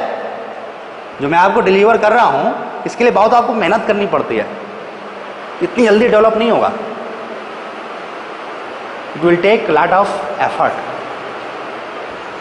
It will take a lot of effort, तब जाके चीजें डेवलप होंगी, फिर लिंक कर पाओगे इसकी उधर उधर उधर इधर इधर इधर। ठीक है, तो इसमें क्या कर रहे हैं हम, इसमें बहुत सारी डेफिनेशंस मैं आपसे ही निकलवाऊंगा। बहुत सारी डेफिनेशंस मैं आपसे निकलवाऊंगा, बेसिक डेफिनेशन जो कि लास्ट तक जो है ना डिग्री कंप्लीट कर लेते हैं और पूछा जाए तो रिडंडेंट क्या होता है, आंसर 0। हाँ वो कुछ होता है, बोलना चाह रहे हैं लेकिन निकल नहीं पा रहा है, निकला भी तो गलत निकला, है ना। दो तरीके होते हैं ना बोलने के, ना बोलने के दो कारण होते हैं, एक तो ये कि आता नहीं है, दूसरा ये होता है कि यार अंग्रेजी में बोलना है, क्या करें हम, बोलेंगे तो क्या बोलें, हिंदी इज नॉट अलाउड। ऐसा नहीं है कि जो जिसको बताना है वो समझ नहीं पा रहा, समझ पा रहा लेकिन नहीं बोलना है, दो रीजन हो सकते हैं, लेकिन मैं दूसरा रीजन को निगलेक्ट कर रहा हूं, पहला वाले को जानकारी नहीं, ठीक है, कभी इतना एफर्ट नहीं किया गया, है ना। सो इसमें आप जरा सोचो, इसमें और इसमें क्या किया गया, क्या डिफरेंस है। एक तो हाँ चलो ठीक है मान लिया है, बिल्कुल सही है, ये इंडिटरमिनेट है, ये डिटरमिनेट हो गया, लेकिन इसके अलावा भी और कुछ है, और डिफरेंस है हमारी वर्किंग में सोचो आप, है ना, वर्किंग में क्या डिफरेंस है भाई। यहां पे जो सपोर्ट था वही सपोर्ट यहां पे, जो लोड यहां पे वही लोड यहां पे, जितनी लंबाई बीम की उतनी लंबाई यहां पे, अंतर क्या हुआ है, सिर्फ सपोर्ट को क्या किया गया है, हटाया गया है, और हटाया गया को बोलते हैं हम लोग रिलीज किया गया है। One support has been removed, one support has been removed. Which one support has been removed, roller support, and that roller support is VB, that roller support is VB, remove किया गया है। और आप यहां पे देख रहे हैं कि जो चीज रिमूव की गई है वही चीज कैलकुलेट हो गई है बाद में, जो चीज रिमूव की गई है वही चीज बाद में कैलकुलेट हो गई है।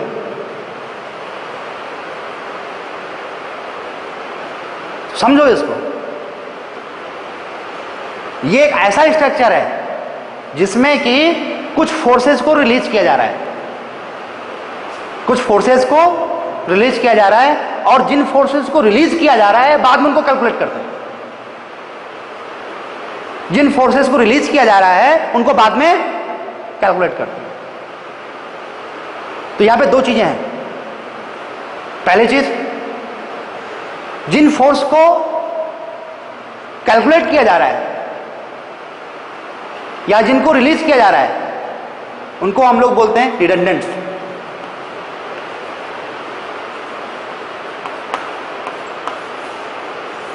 रिडंडेंट्स, these are the redundants. What are the redundants? कोई भी हो सकता है, यहां पे एग्जाम्पल लिया है मैंने वीबी का, इसकी इंडिटरमिनेंसी कितनी थी, 1 थी, इसलिए कोई भी एक करना था हमें, हम इसको भी कर सकते थे, एमए को भी कर सकते थे, इस पर्टिकुलर केस में हमने वीबी को लिया है, ठीक है। तो अब इसका क्या है, इसको हम डेफिनेशन बन सकती है, ये स्ट्रक्चर कैसे मिला, it is the structure, it is the beam, है ना, it is the beam after releasing the redundants, ये तो कहेंगे it is the beam after releasing VB, और वीबी क्या है यहां पे, रिडंडेंट्स है, this is the structure after releasing VB, simple language में, and VB is here redundant, so the structure, है ना, remaining structure after removing the redundants, और इसी को हम लोग कहते हैं बेसिक स्ट्रक्चर, इसी को हम लोग बोलते हैं बेसिक स्ट्रक्चर। तो ये this one structure is basic structure या प्राइमरी स्ट्रक्चर, बेसिक स्ट्रक्चर या प्राइमरी स्ट्रक्चर।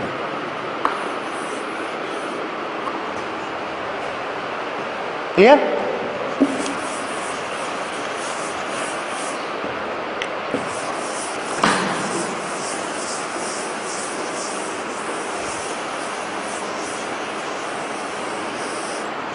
इसमें एक चीज और आप लिख लो, बेसिक स्ट्रक्चर भूल जाओगे कुछ दिनों बाद, बेसिक स्ट्रक्चर है, प्राइमरी, गिवन स्ट्रक्चर में तो कुछ नहीं है, जो दिया है वही गिवन है। ये क्या होता है, इट इज द, सबसे पहले इसने बोला था कि ये तो एक डिटरमिनेट होता है, क्या है ये, determinate, it is determinate, this is the determinant. तो क्या लिखा जाए इसको? It is the structure after removing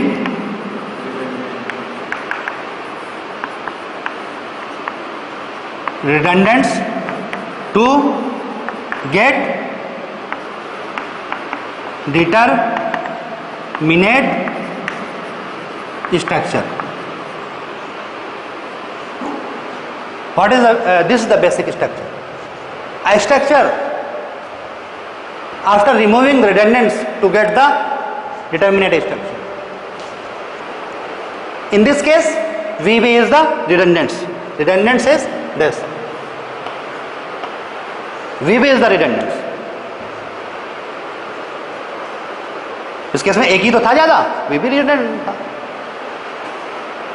ठीक है, एक एग्जाम्पल लेता हूं मैं, ये वाला फिक्स अगर है, F बीम इज फिक्स्ड, ठीक, तो how many unknowns are here? 6 हैं, है ना। हॉरिजॉन्टल को अगर चलो मान लेते हैं, हॉरिजॉन्टल को भी,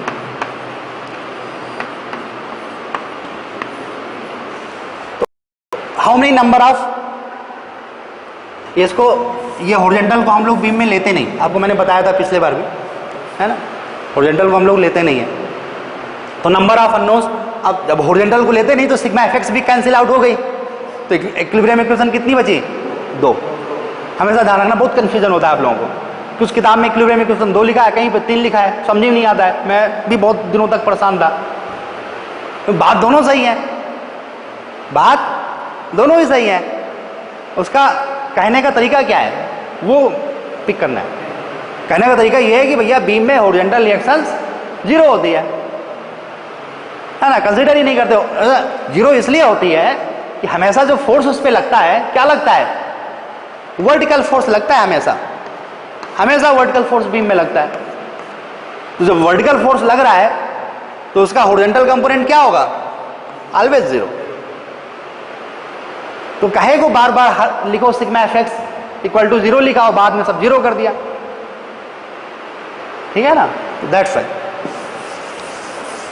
तो यहां पे ये MA, इसको VA, यहां पे MB और VB, यही तो होगा। अब बताएं इसमें नंबर ऑफ रिडंडेंट्स कितने होंगे? यहां पे नंबर ऑफ रिडंडेंट्स या नंबर ऑफ, हाँ, नंबर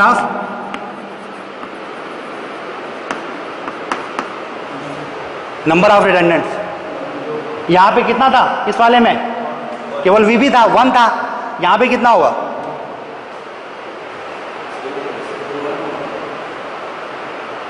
नंबर ऑफ रिडंडेंट क्या होगा? इट इज सिंपली बेटा static indeterminacy. Number of redundant क्या हुए? Number of redundants are additional number of compatibility equations. भाई तो होगा। कितनी कंपैटिबिलिटी इक्वेशन आपको लिखनी है? कितनी लिखनी है?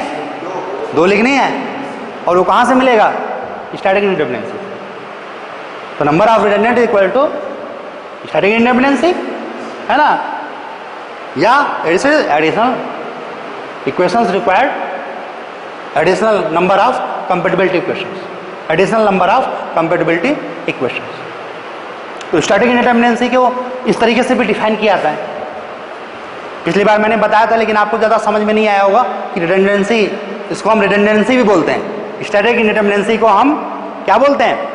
Redundancy. Number of redundants, it is the number of redundants. तो वो जो आधी चीज मैंने बताई थी वो अब जाके कंप्लीट होती है, वो यहां पे कंप्लीट होती है कि स्टैटिक इनडिटरमिनेंसी इज द रिडंडेंसी, ठीक है। एंड रिडंडेंसी क्या होती है? क्या है ये? Number of additional compatibility equation. तो इसमें कितना होगा? 2 होगा। तो यहां पे कितना है? चार हैं, चार में से कोई भी दो, कोई भी दो। आप चाहें तो इसमें कोई कहे कि हम इसको करें MA एंड MA और MA एंड MB को कोई चाहे तो लेना चाहे ले ले। किसको किसको रिलीज किया जा सकता है आप जरा बताओ मुझे। पहला कॉम्बिनेशन बना, दूसरा कॉम्बिनेशन MA एंड VA को लिया जा सकता है। और क्या कॉम्बिनेशन बन सकता है? MB और VB को लिया जा सकता है। और कुछ बनेगा? VA एंड VB को लिया जा सकता है। और कुछ बनेगा क्या? पॉसिबिलिटी देखो, हाँ देख लो। और कोई कॉम्बिनेशन है? कितने से कितना बनाना है? 4 से 2 बनाना है तो 4C2 कितना हुआ? 4C2 ना, कितना होगा वैल्यू? और कोई कॉम्बिनेशन दिख रहा है आपको? नहीं। इसको देखो, अगर हम ये करते हैं, इसको रिलीज करते हैं, इसको रिलीज करते हैं मतलब क्या है? ये रोटेशन रिलीज कर रहे हैं। मोमेंट का मतलब क्या हुआ?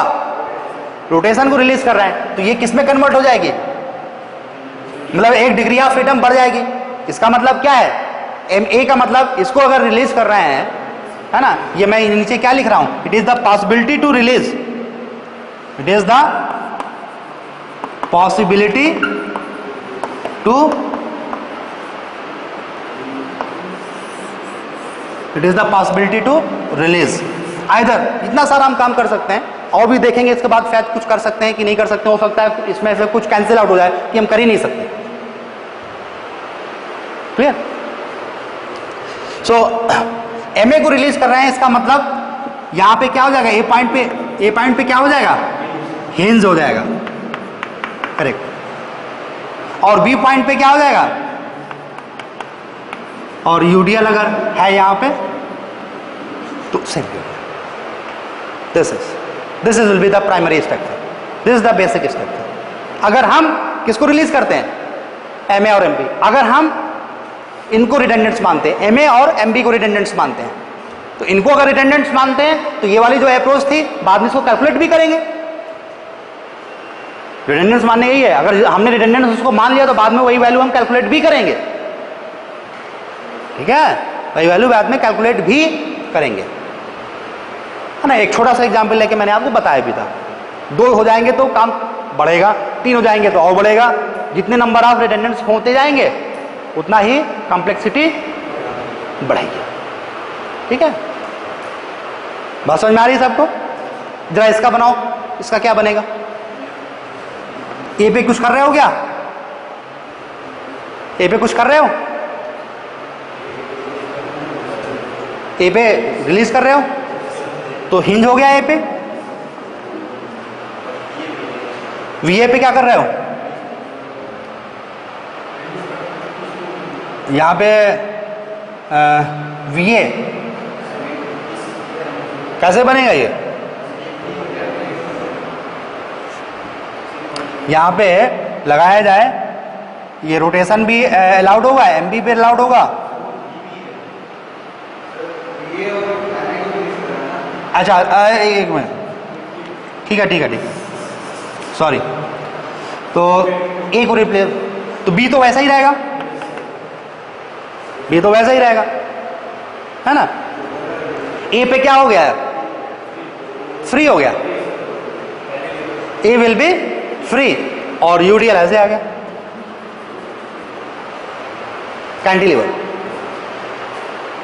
कैंटिलीवर भी हो सकता है। क्लियर? इस वाले में जरा देखो, ये फ्री हो गया और ये कैंटिलीवर हो गया।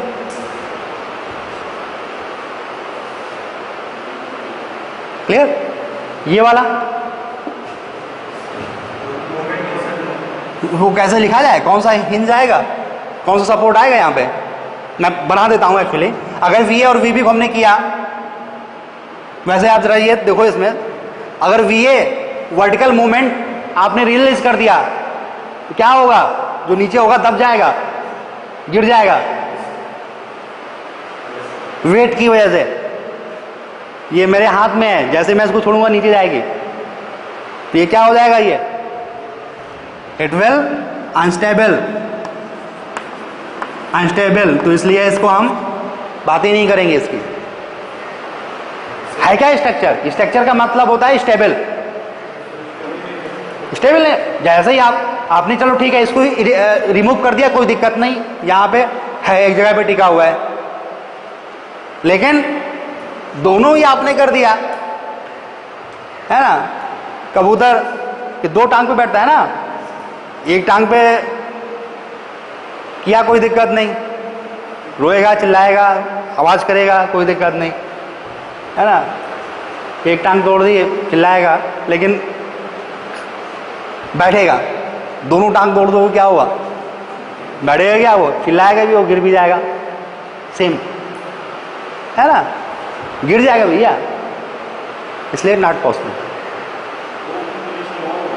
हाँ हाँ अभी करते हैं, होगा 4c2 होगा ना, तो कितना हुआ 4 × 3/2, तो 6 हुआ ना। दो और होगा, कौन से होंगे बताओ।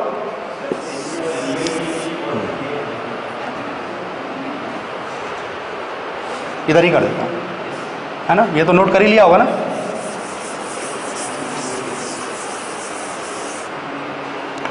क्या लिखूं, MAVB, और ये इधर लिखूं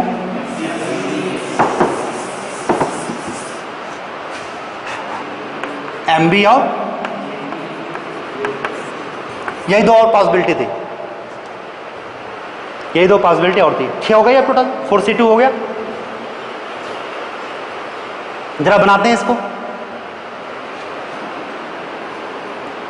ए पे क्या किया गया, ए पे क्या किया जा रहा है, हिंज हो गया। इस पे क्या किया जा रहा है, इसको ये अदरक में लगाओ। मैं पिछली बार बताया था आपको कैसा यहाँ पे अरेंजमेंट किया जाए, कौन सा सपोर्ट लगाया जाएगा। म्यूलर ब्रिस्लो में बहुत हमने किया था। अरे इंटरनल हिंज कहाँ है यार, रिलीज की बात करो ना, इंटरनल रिलीज आपने पढ़ा था, बताया था मैंने। मेंबर फोर्स रिलीज याद आया, slider we will provide.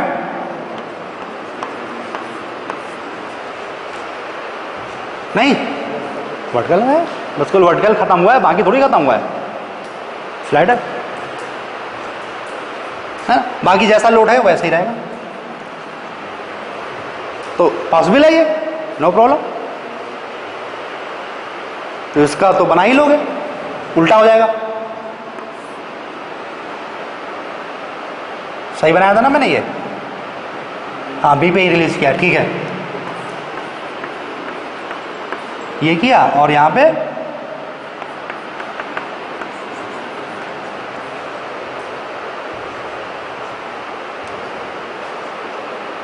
Clear to everybody. So number of possible combination of redundants कितना हुआ, 5। नंबर ऑफ, नीचे लिखे यहां पे, number of possible, number of possible combinations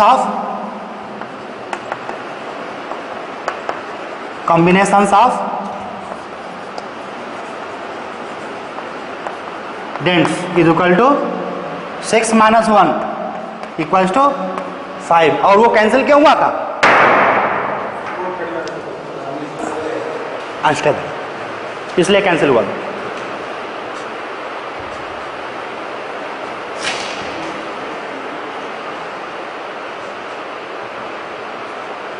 एक क्वेश्चन आप पूछ सकते हैं कि सर आप कॉम्बिनेशन के पीछे क्यों पड़े हुए हो, कॉम्बिनेशन के पीछे क्यों पड़े हुए हो। आप 1 by 1 रिलीज कर सकते हो, 1 by 1 रिलीज कर सकते हो। एक एक बार करो भाई, एक साथ क्यों कर रहे हो, दिमाग में आया नहीं। क्यों कॉम्बिनेशन के पीछे क्यों पड़े हुए हो, क्यों इतना सारा हम इतने सारे फिगर बना डाले 6? तो आपने इधर लिखा हुआ है ये वाली लाइन, इसको अंडरलाइन कर लेना। टू गेट क्या है, टू गेट डिटर्मिनेट तभी होगा जब दोनों एक साथ रिमूव होगा, जब दोनों एक साथ रिमूव होगा तभी तो होगा। एक करोगे तब भी जो है इंडिटर्मिनेट रहेगा। क्लियर? अच्छा, ओह बिगाड़ दिया। चलो बेसिक स्ट्रक्चर हो ही गया। कंपेटिबिलिटी ये तो उसका तरीका अप्रोच था, कोई दिक्कत नहीं। तो ये हुआ जाके जो हमने अप्रोच अभी तक डिस्कस किया है वो है force method. This is the force method. कहाँ पे बेटा, कहाँ पे? 4C2? अरे यार मैथमेटिक्स है ये, मैथमेटिक्स थोड़ी पढ़ा रहा हूँ मैं। स्ट्रक्चर थोड़ी यही है, 4 में 2 ही तो लेने हैं। 11th में पढ़ा होगा हैं? हमने 4 बनाए थे, 2 मिसिंग थे।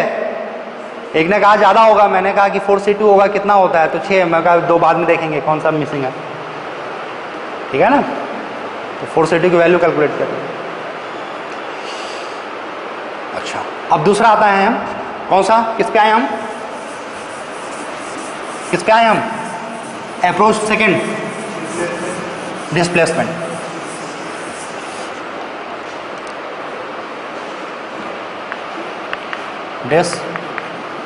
Displacement approach.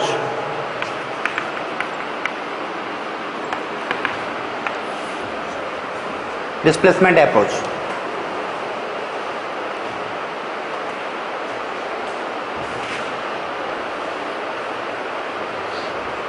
क्लियर अभी तक? Any doubt?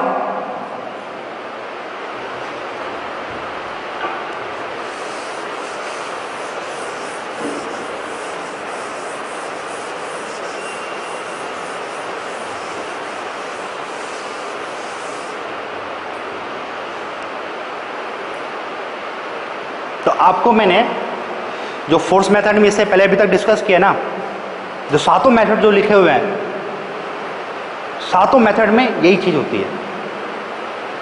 7 मेथड में यही सारी चीज होती है। तरीका क्या डिफरेंट होता है?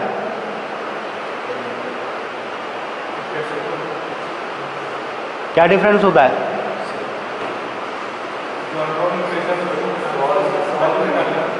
फिर भूल गए, अभी अभी भूल गए, भूल गए नहीं ना, भूल गए अभी अभी, आज ही बताया, आज ही भूल गए। 1 हफ्ते बाद तो बिल्कुल कुछ भी नहीं रहेगा। क्यों डिफरेंट मेथड क्यों पढ़े हैं? क्यों नाम 7 मेथड क्यों है? वही अप्रोच, कौन सी अप्रोच डिफरेंट है? काम तो 7 में यही वाला करेंगे जो हमने किया है, लेकिन उसमें डिफरेंस क्या होगा? 7 में वही काम करेंगे। बताया? याद आया? डेल्टा भी मैंने लिखा था, डेल्टा भी बराबर कितना लिखा था?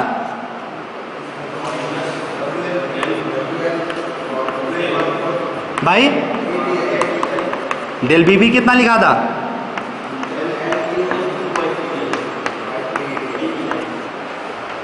तो आपको बताया था भैया, ये अलग अलग तरीकों से निकाला जा सकता है। 7 तरीकों से अलग, 7 लोगों ने अलग तरीके दिए इसको निकालने का। इसको केवल अलग तरीके से निकाला जाएगा, बाकी सारा काम वही किया जाएगा। बताया था नहीं बताया था? तो क्यों नहीं बता रहे?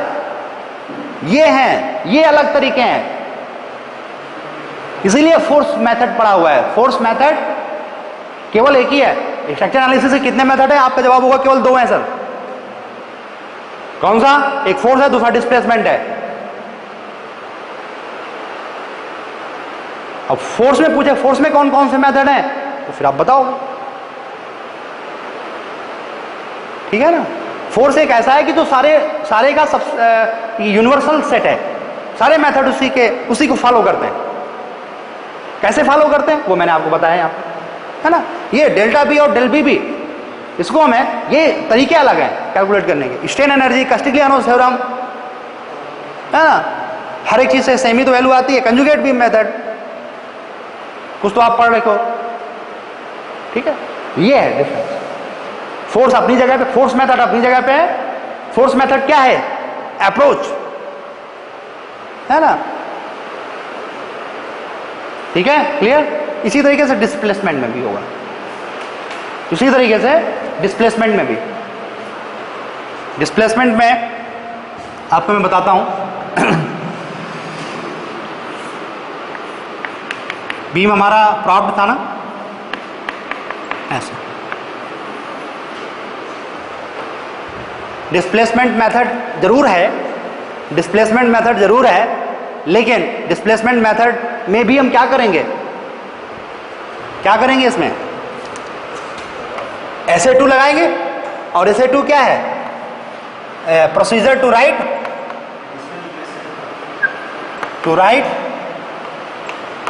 एडिशनल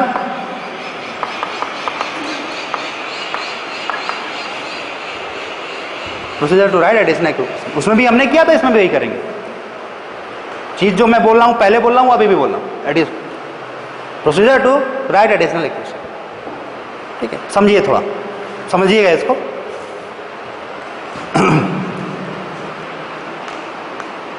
कुछ हम इसमें कॉन्सेप्ट लगाएंगे, लोगों ने बहुत मेहनत करके कॉन्सेप्ट दिया, है ना। क्या कॉन्सेप्ट लगाएंगे कि ये पॉइंट 2 थे AB, ठीक है। यहां पे डिग्री ऑफ इंडिपेंडेंसी की degree of freedom 0, degree of freedom 0, यहां पे डिग्री ऑफ फ्रीडम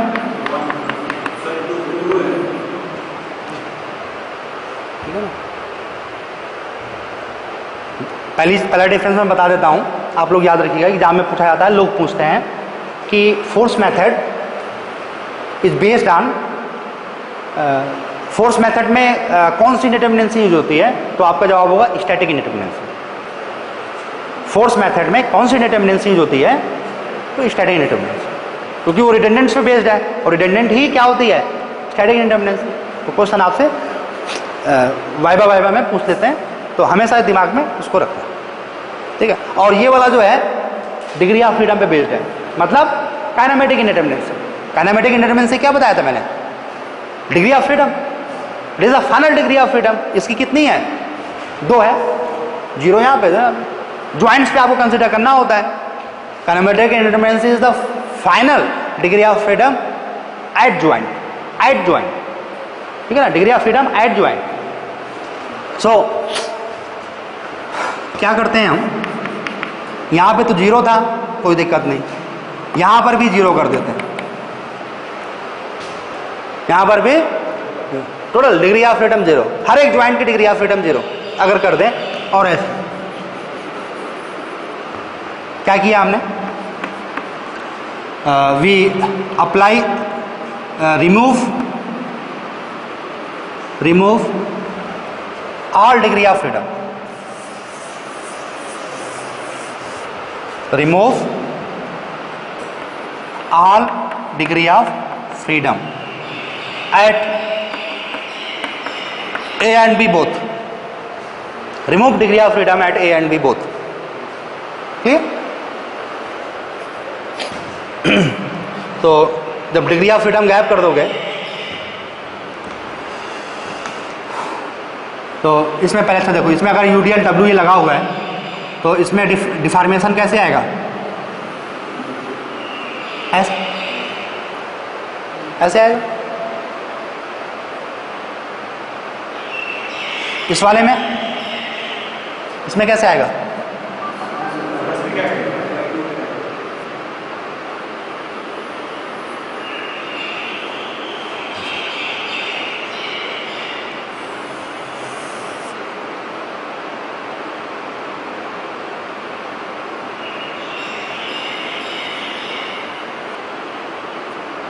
कुछ ऐसा ही होगा क्या?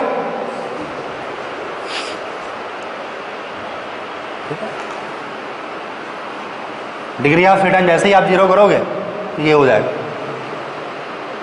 अब एक काम और करेंगे। अच्छा, तो इस ऐसे केस में इस डायरेक्शन में मोमेंट की वैल्यू क्या होगी? ये कौन सा डायरेक्शन लिया है? Clockwise, clockwise moment. इसकी वैल्यू हम कैलकुलेट करते हैं तो इसकी आती है माइनस WL²/12। इसकी जो इसको हाँ क्लॉकवाइज मोमेंट इसको बोलते हैं MFAB, फिक्स्ड इन मोमेंट, या अभी फिक्स्ड इन मोमेंट का कॉन्सेप्ट नहीं लेता हूँ। इसकी वैल्यू आती है माइनस WL²/12। माइनस क्यों लगाया मैंने? क्योंकि ये क्लॉकवाइज ना के एंटी क्लॉकवाइज आती है, और ये वाली वैल्यू आती है WL²/12, 12, सेम डायरेक्शन में क्लॉकवाइज। बी पॉइंट पे क्लॉकवाइज और ए पॉइंट पे एंटी क्लॉकवाइज। क्लॉकवाइज है ना, मैं इसको माइनस कर दिया ना बेटा, ये माइनस लिखा ना मैंने। फाइनली आता है ये ऐसे, अगर फिक्स्ड बीम है ना ये ऐसे आता है WL²/12, WL²/12, WL²/12। Fixed beam की एनालिसिस करोगे आप तो ऐसा मिलता है हमें। क्लॉकवाइज मोमेंट WL²/8 हमें इस डायरेक्शन में लेना है तो WL²/12 प्लस हो गया। इस वाले में ये इस डायरेक्शन में आ रहा है, कौन सा? ये एंटी क्लॉकवाइज, और सिंबल में हमें ये वाला लेना है तो क्या करना पड़ेगा? Minus WL²/8। ठीक है ना, इसी को हम लोग बोलते हैं फिक्स्ड इन मोमेंट। चलो उसकी बाद में बात करेंगे। अच्छा, अब देखो, अब हम एक काम करें,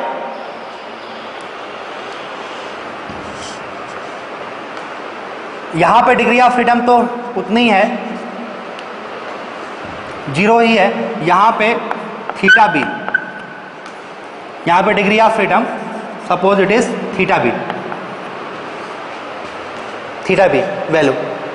अब देखो हम क्या करें, क्या अगर हम कुछ इस तरीके से करें कि यहां पे तो वही हम लगाएं, फिक्स ही लगाएं, यहां पे डिग्री ऑफ फ्रीडम, यहां पे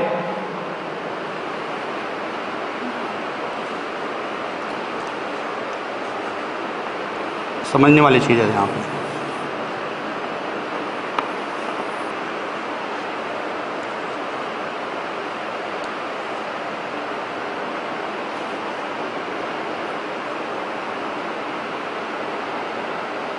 यहां पे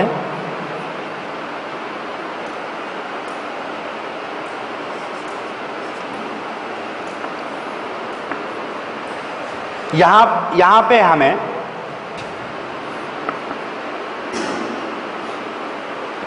अगर मोमेंट लगाएं, इस तरीके से मोमेंट लगाएं तो रोटेशन आएगा क्या? यहां पे आ जाएगा, है ना। तो ये यूनिट रोटेशन के लिए जो मोमेंट का रिक्वायरमेंट हो, है ना, यूनिट मोमेंट के लिए, ये यूनिट रोटेशन के लिए इस एंड पे, है ना, इसको हम यहां पे हिंज कर रहे हैं, इसको हिंज किया और यहां पे हमने क्या किया, इसको घुमाना शुरू किया। ये हिंज किया और फिर इस पे टेढ़ा करेंगे, कान इसका घुमा रहे हैं हम इसको। तो उसके लिए कान घुमाने के लिए क्या करना पड़ेगा, हमें मोमेंट लगाना पड़ेगा, कुछ लगाना पड़ेगा ना, एक्सटर्नल मेहनत तो करनी पड़ेगी ना। तो वो मेहनत क्या करनी पड़ेगी, यहाँ पे मोमेंट, और ये जो मोमेंट लगाना पड़ेगा, मोमेंट टू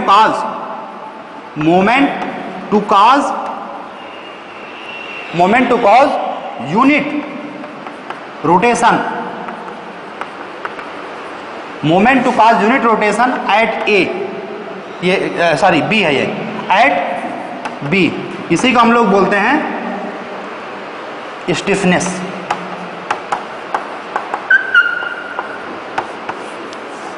रिमेंबर इट। कोई कहे पूछे व्हाट इज स्टिफनेस, तो स्टिफनेस आप ऐसे करें,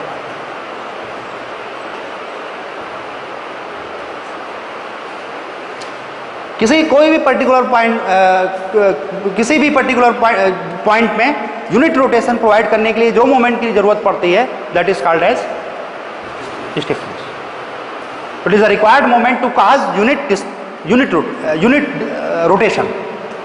it is the required value of the moment to cause the unit rotation. और इसकी वैल्यू होती है, अभी यहां पे आप याद कर लो, it is value of this value is 4EI/L. और ये किस बात पे डिपेंड करेगा, ये वैल्यू किस बात पे डिपेंड करेगा, इस पे डिपेंड करेगा क्या, ये अगर फिक्स्ड है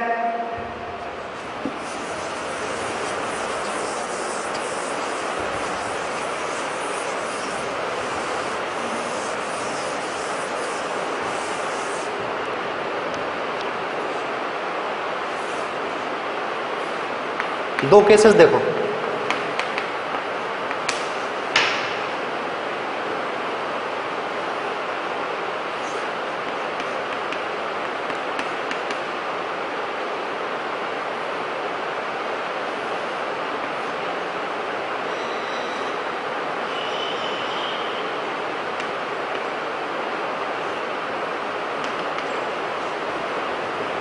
किसमें मूवमेंट ज्यादा लगेगा,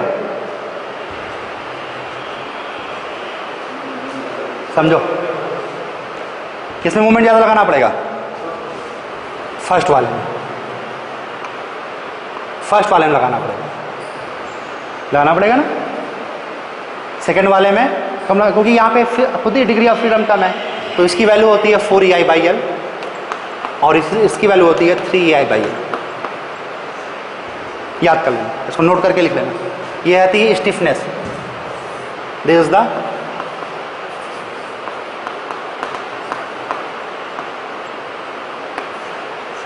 stiffness.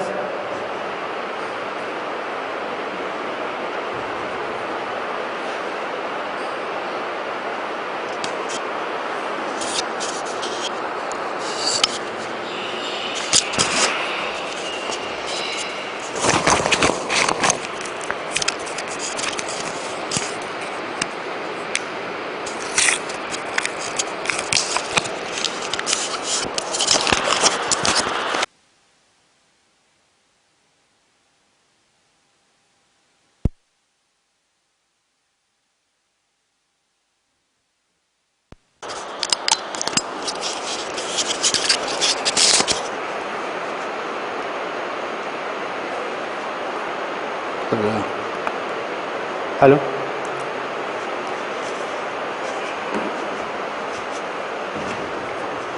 This is value stiffness. Clear? So कितनी वैल्यू, 4EI/L. और जब ये वाला इधर फिक्स होता है तो इसका आधा पार्ट ट्रांसफर होता है इसी डायरेक्शन में, तो ये 2EI/L, 2EI/L इधर ट्रांसफर हो जाता है. ठीक है, इसी इधर भी ट्रांसफर हो जाता है. ठीक है, तो ये वाली चीज यहां पे MAB और ये MBA, MAB MBA, यहां पे हम लोग लिखते हैं MAB बराबर, इसको हम लोग बोलते हैं remove all degree of freedom and moment required, these are the fixed end moment, these are the fixed end moment. ये वाली चीज, ये जो WL²/8 आ रही है ना, W²/12 है, और ये W²/12, these are the fixed in moment, these are the fixed in moment. तो फिक्स्ड इन मोमेंट क्या हुए, मोमेंट रिक्वायर्ड, ये moment an moment after making all degree of freedom 0, after making all degree of freedom 0, after making all degree of freedom as 0. ठीक है ना? So this thing is, अगर दोनों को combine कर दें तो यही चीज मिलेगा.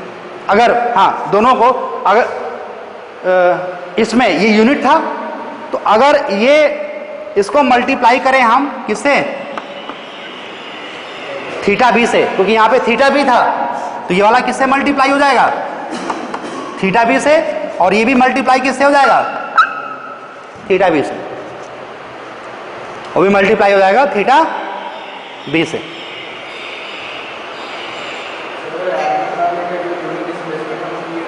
उसे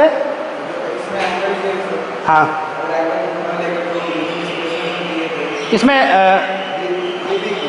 हाँ, तो हमने यहाँ पे ये वाला इसी को ले लिया ना, डिग्री ऑफ फ्रीडम यहाँ पे केवल यही वाली है ना,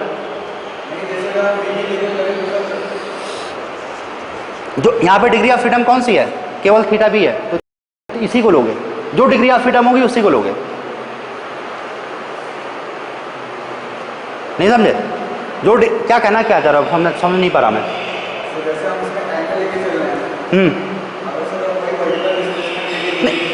वर्टिकल डिस्प्लेसमेंट क्यों लोगी, स्टिफनेस तो वो नहीं होगी ना, एक तरीका है ये बेटा, ये एक तरीका है, और भी हो सकता है, आप सोचिएगा, ये तो आपका काम है, सोचो, अगर सही होगा सब लोग मान लेंगे तो एक तरीका मेथड बन जाएगा, ऐसा कोई दिक्कत थोड़ी ना है, डे बाय डे मेथड्स बन रहे हैं, सोचिएगा, आप काम करिए, कोई दिक्कत नहीं।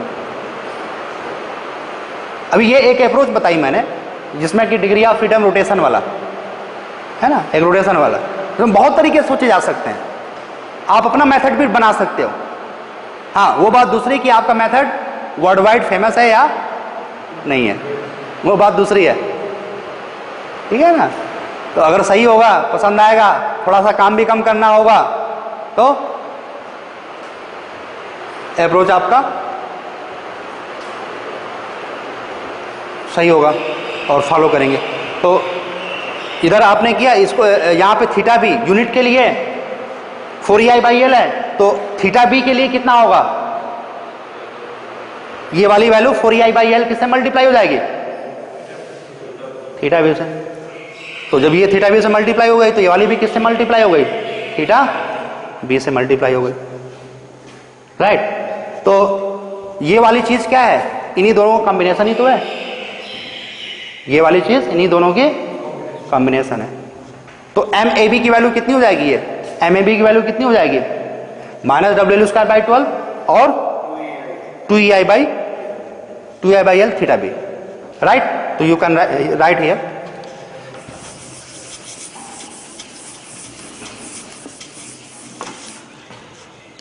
सो मोमेंट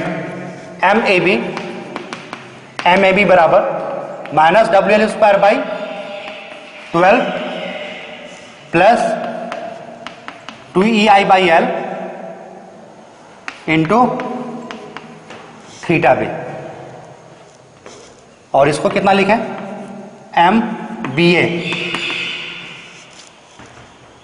MBA बराबर WL² प्लस का ना, और इधर कितना लिखें, +/L इंटू थीटा बी। बस अब ये 1 मिनट का काम और बचा हो इसमें।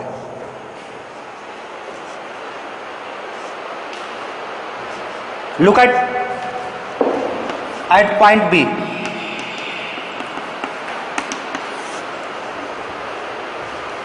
एट पॉइंट बी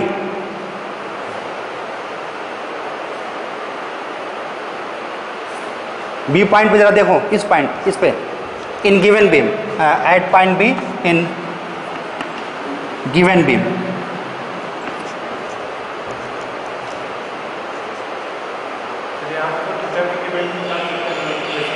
कैसे बेटा, अभी वही करने जा रहे हैं, वही करने जा रहे हैं। इस वाले फिगर में बी पॉइंट पे देखो, बी पॉइंट पे क्या है, बी पॉइंट पे क्या है, यहाँ पे कोई है क्या, डिग्री ऑफ फ्रीडम है क्या रोटेशन में, नहीं है, फ्री है ये, तो क्या होगा, मोमेंट 0 होगा, MBA विल बी MBA = 0, मतलब ये वाली वैल्यू पहले से हमें मालूम थी, MBA value is always 0 here, तो दिस इज द MBA = 0, इसको हम लोग कहते हैं equilibrium equation, this is the equilibrium equation. तो अब अगर हम इसको यहाँ पे 0 पुट करें, इक्वेशन नंबर, अगर इसको 1 करें, इसको 2 करें, इसको 1 करें, इसको 2 करें तो from 1 and 2, equation number from 1 and 2 क्या मिलेगा? नहीं, फ्रॉम 1 एंड 2 नहीं, from equation number 2, from equation 2 क्या मिलेगा हमें? 0 बराबर WL square by 12 plus 4EI by L into theta B. तो EI थीटा बी की वैल्यू कितनी हो गई? EI थीटा बी की वैल्यू कितनी हो गई? हाँ, माइनस का WL cube by 48 by EI भी कर लो। माइनस में आया कि नहीं? ऊपर वाले में क्यों? यहाँ पे तो मोमेंट है ना, है ना, वहाँ तो मोमेंट होगा ही होगा।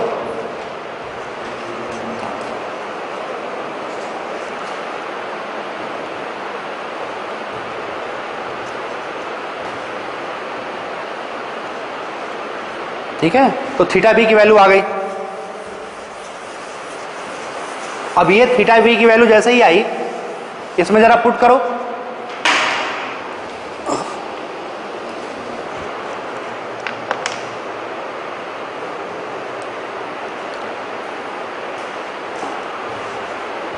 इसमें पुट करो, कितनी आई वैल्यू? MVA की वैल्यू कितनी आई?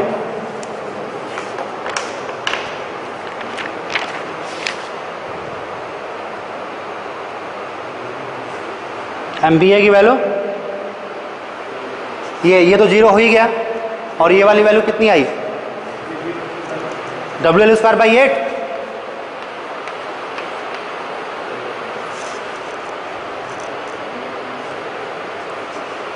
WL स्क्वायर बाई 8, माइनस का प्लस का? माइनस का। माइनस का आ रहा है, इसका मतलब है कि क्या होगा? Anti clockwise. Hence anti-clockwise, hence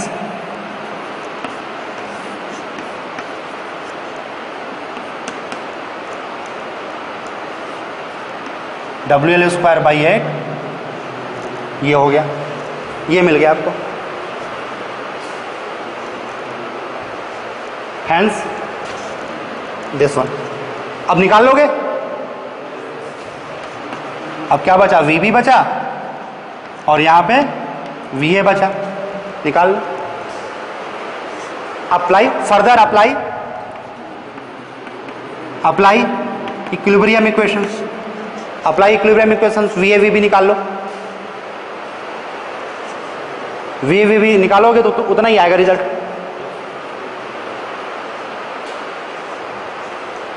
apply equilibrium equation.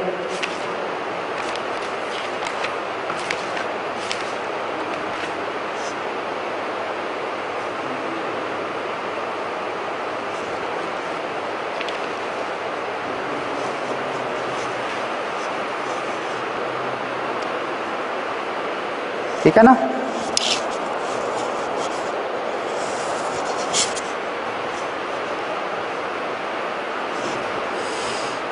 Apply equilibrium equation.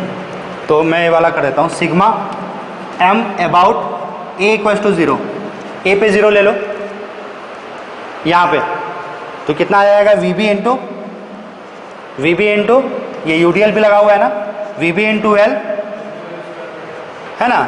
अभी इधर से इधर से VB into L minus WL square WL into L by 2, WL square by 2 है ना ये, और ये वाला उसमें लगा हुआ है plus WL square by 8 equal to 0।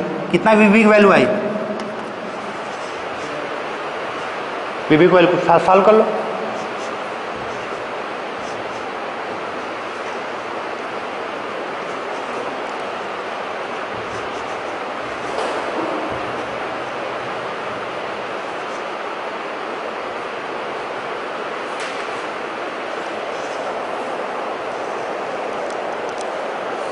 कितनी वैल्यू है? 3/8।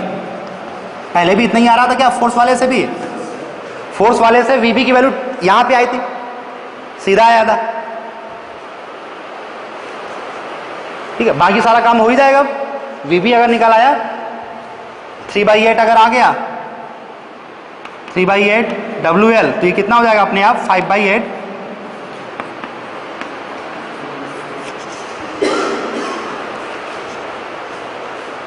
क्लियर? सो आज हमने क्या क्या चीजें क्लियर किया?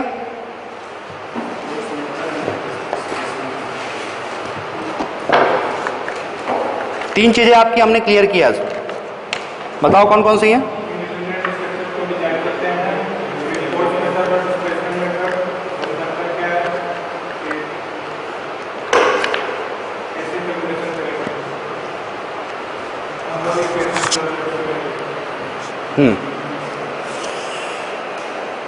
रिडंडेंट का भी कॉन्सेप्ट दिया मैंने आपको, बेसिक स्ट्रक्चर के बारे में आपको बताया, प्राइमरी स्ट्रक्चर के बारे में बताया, है ना।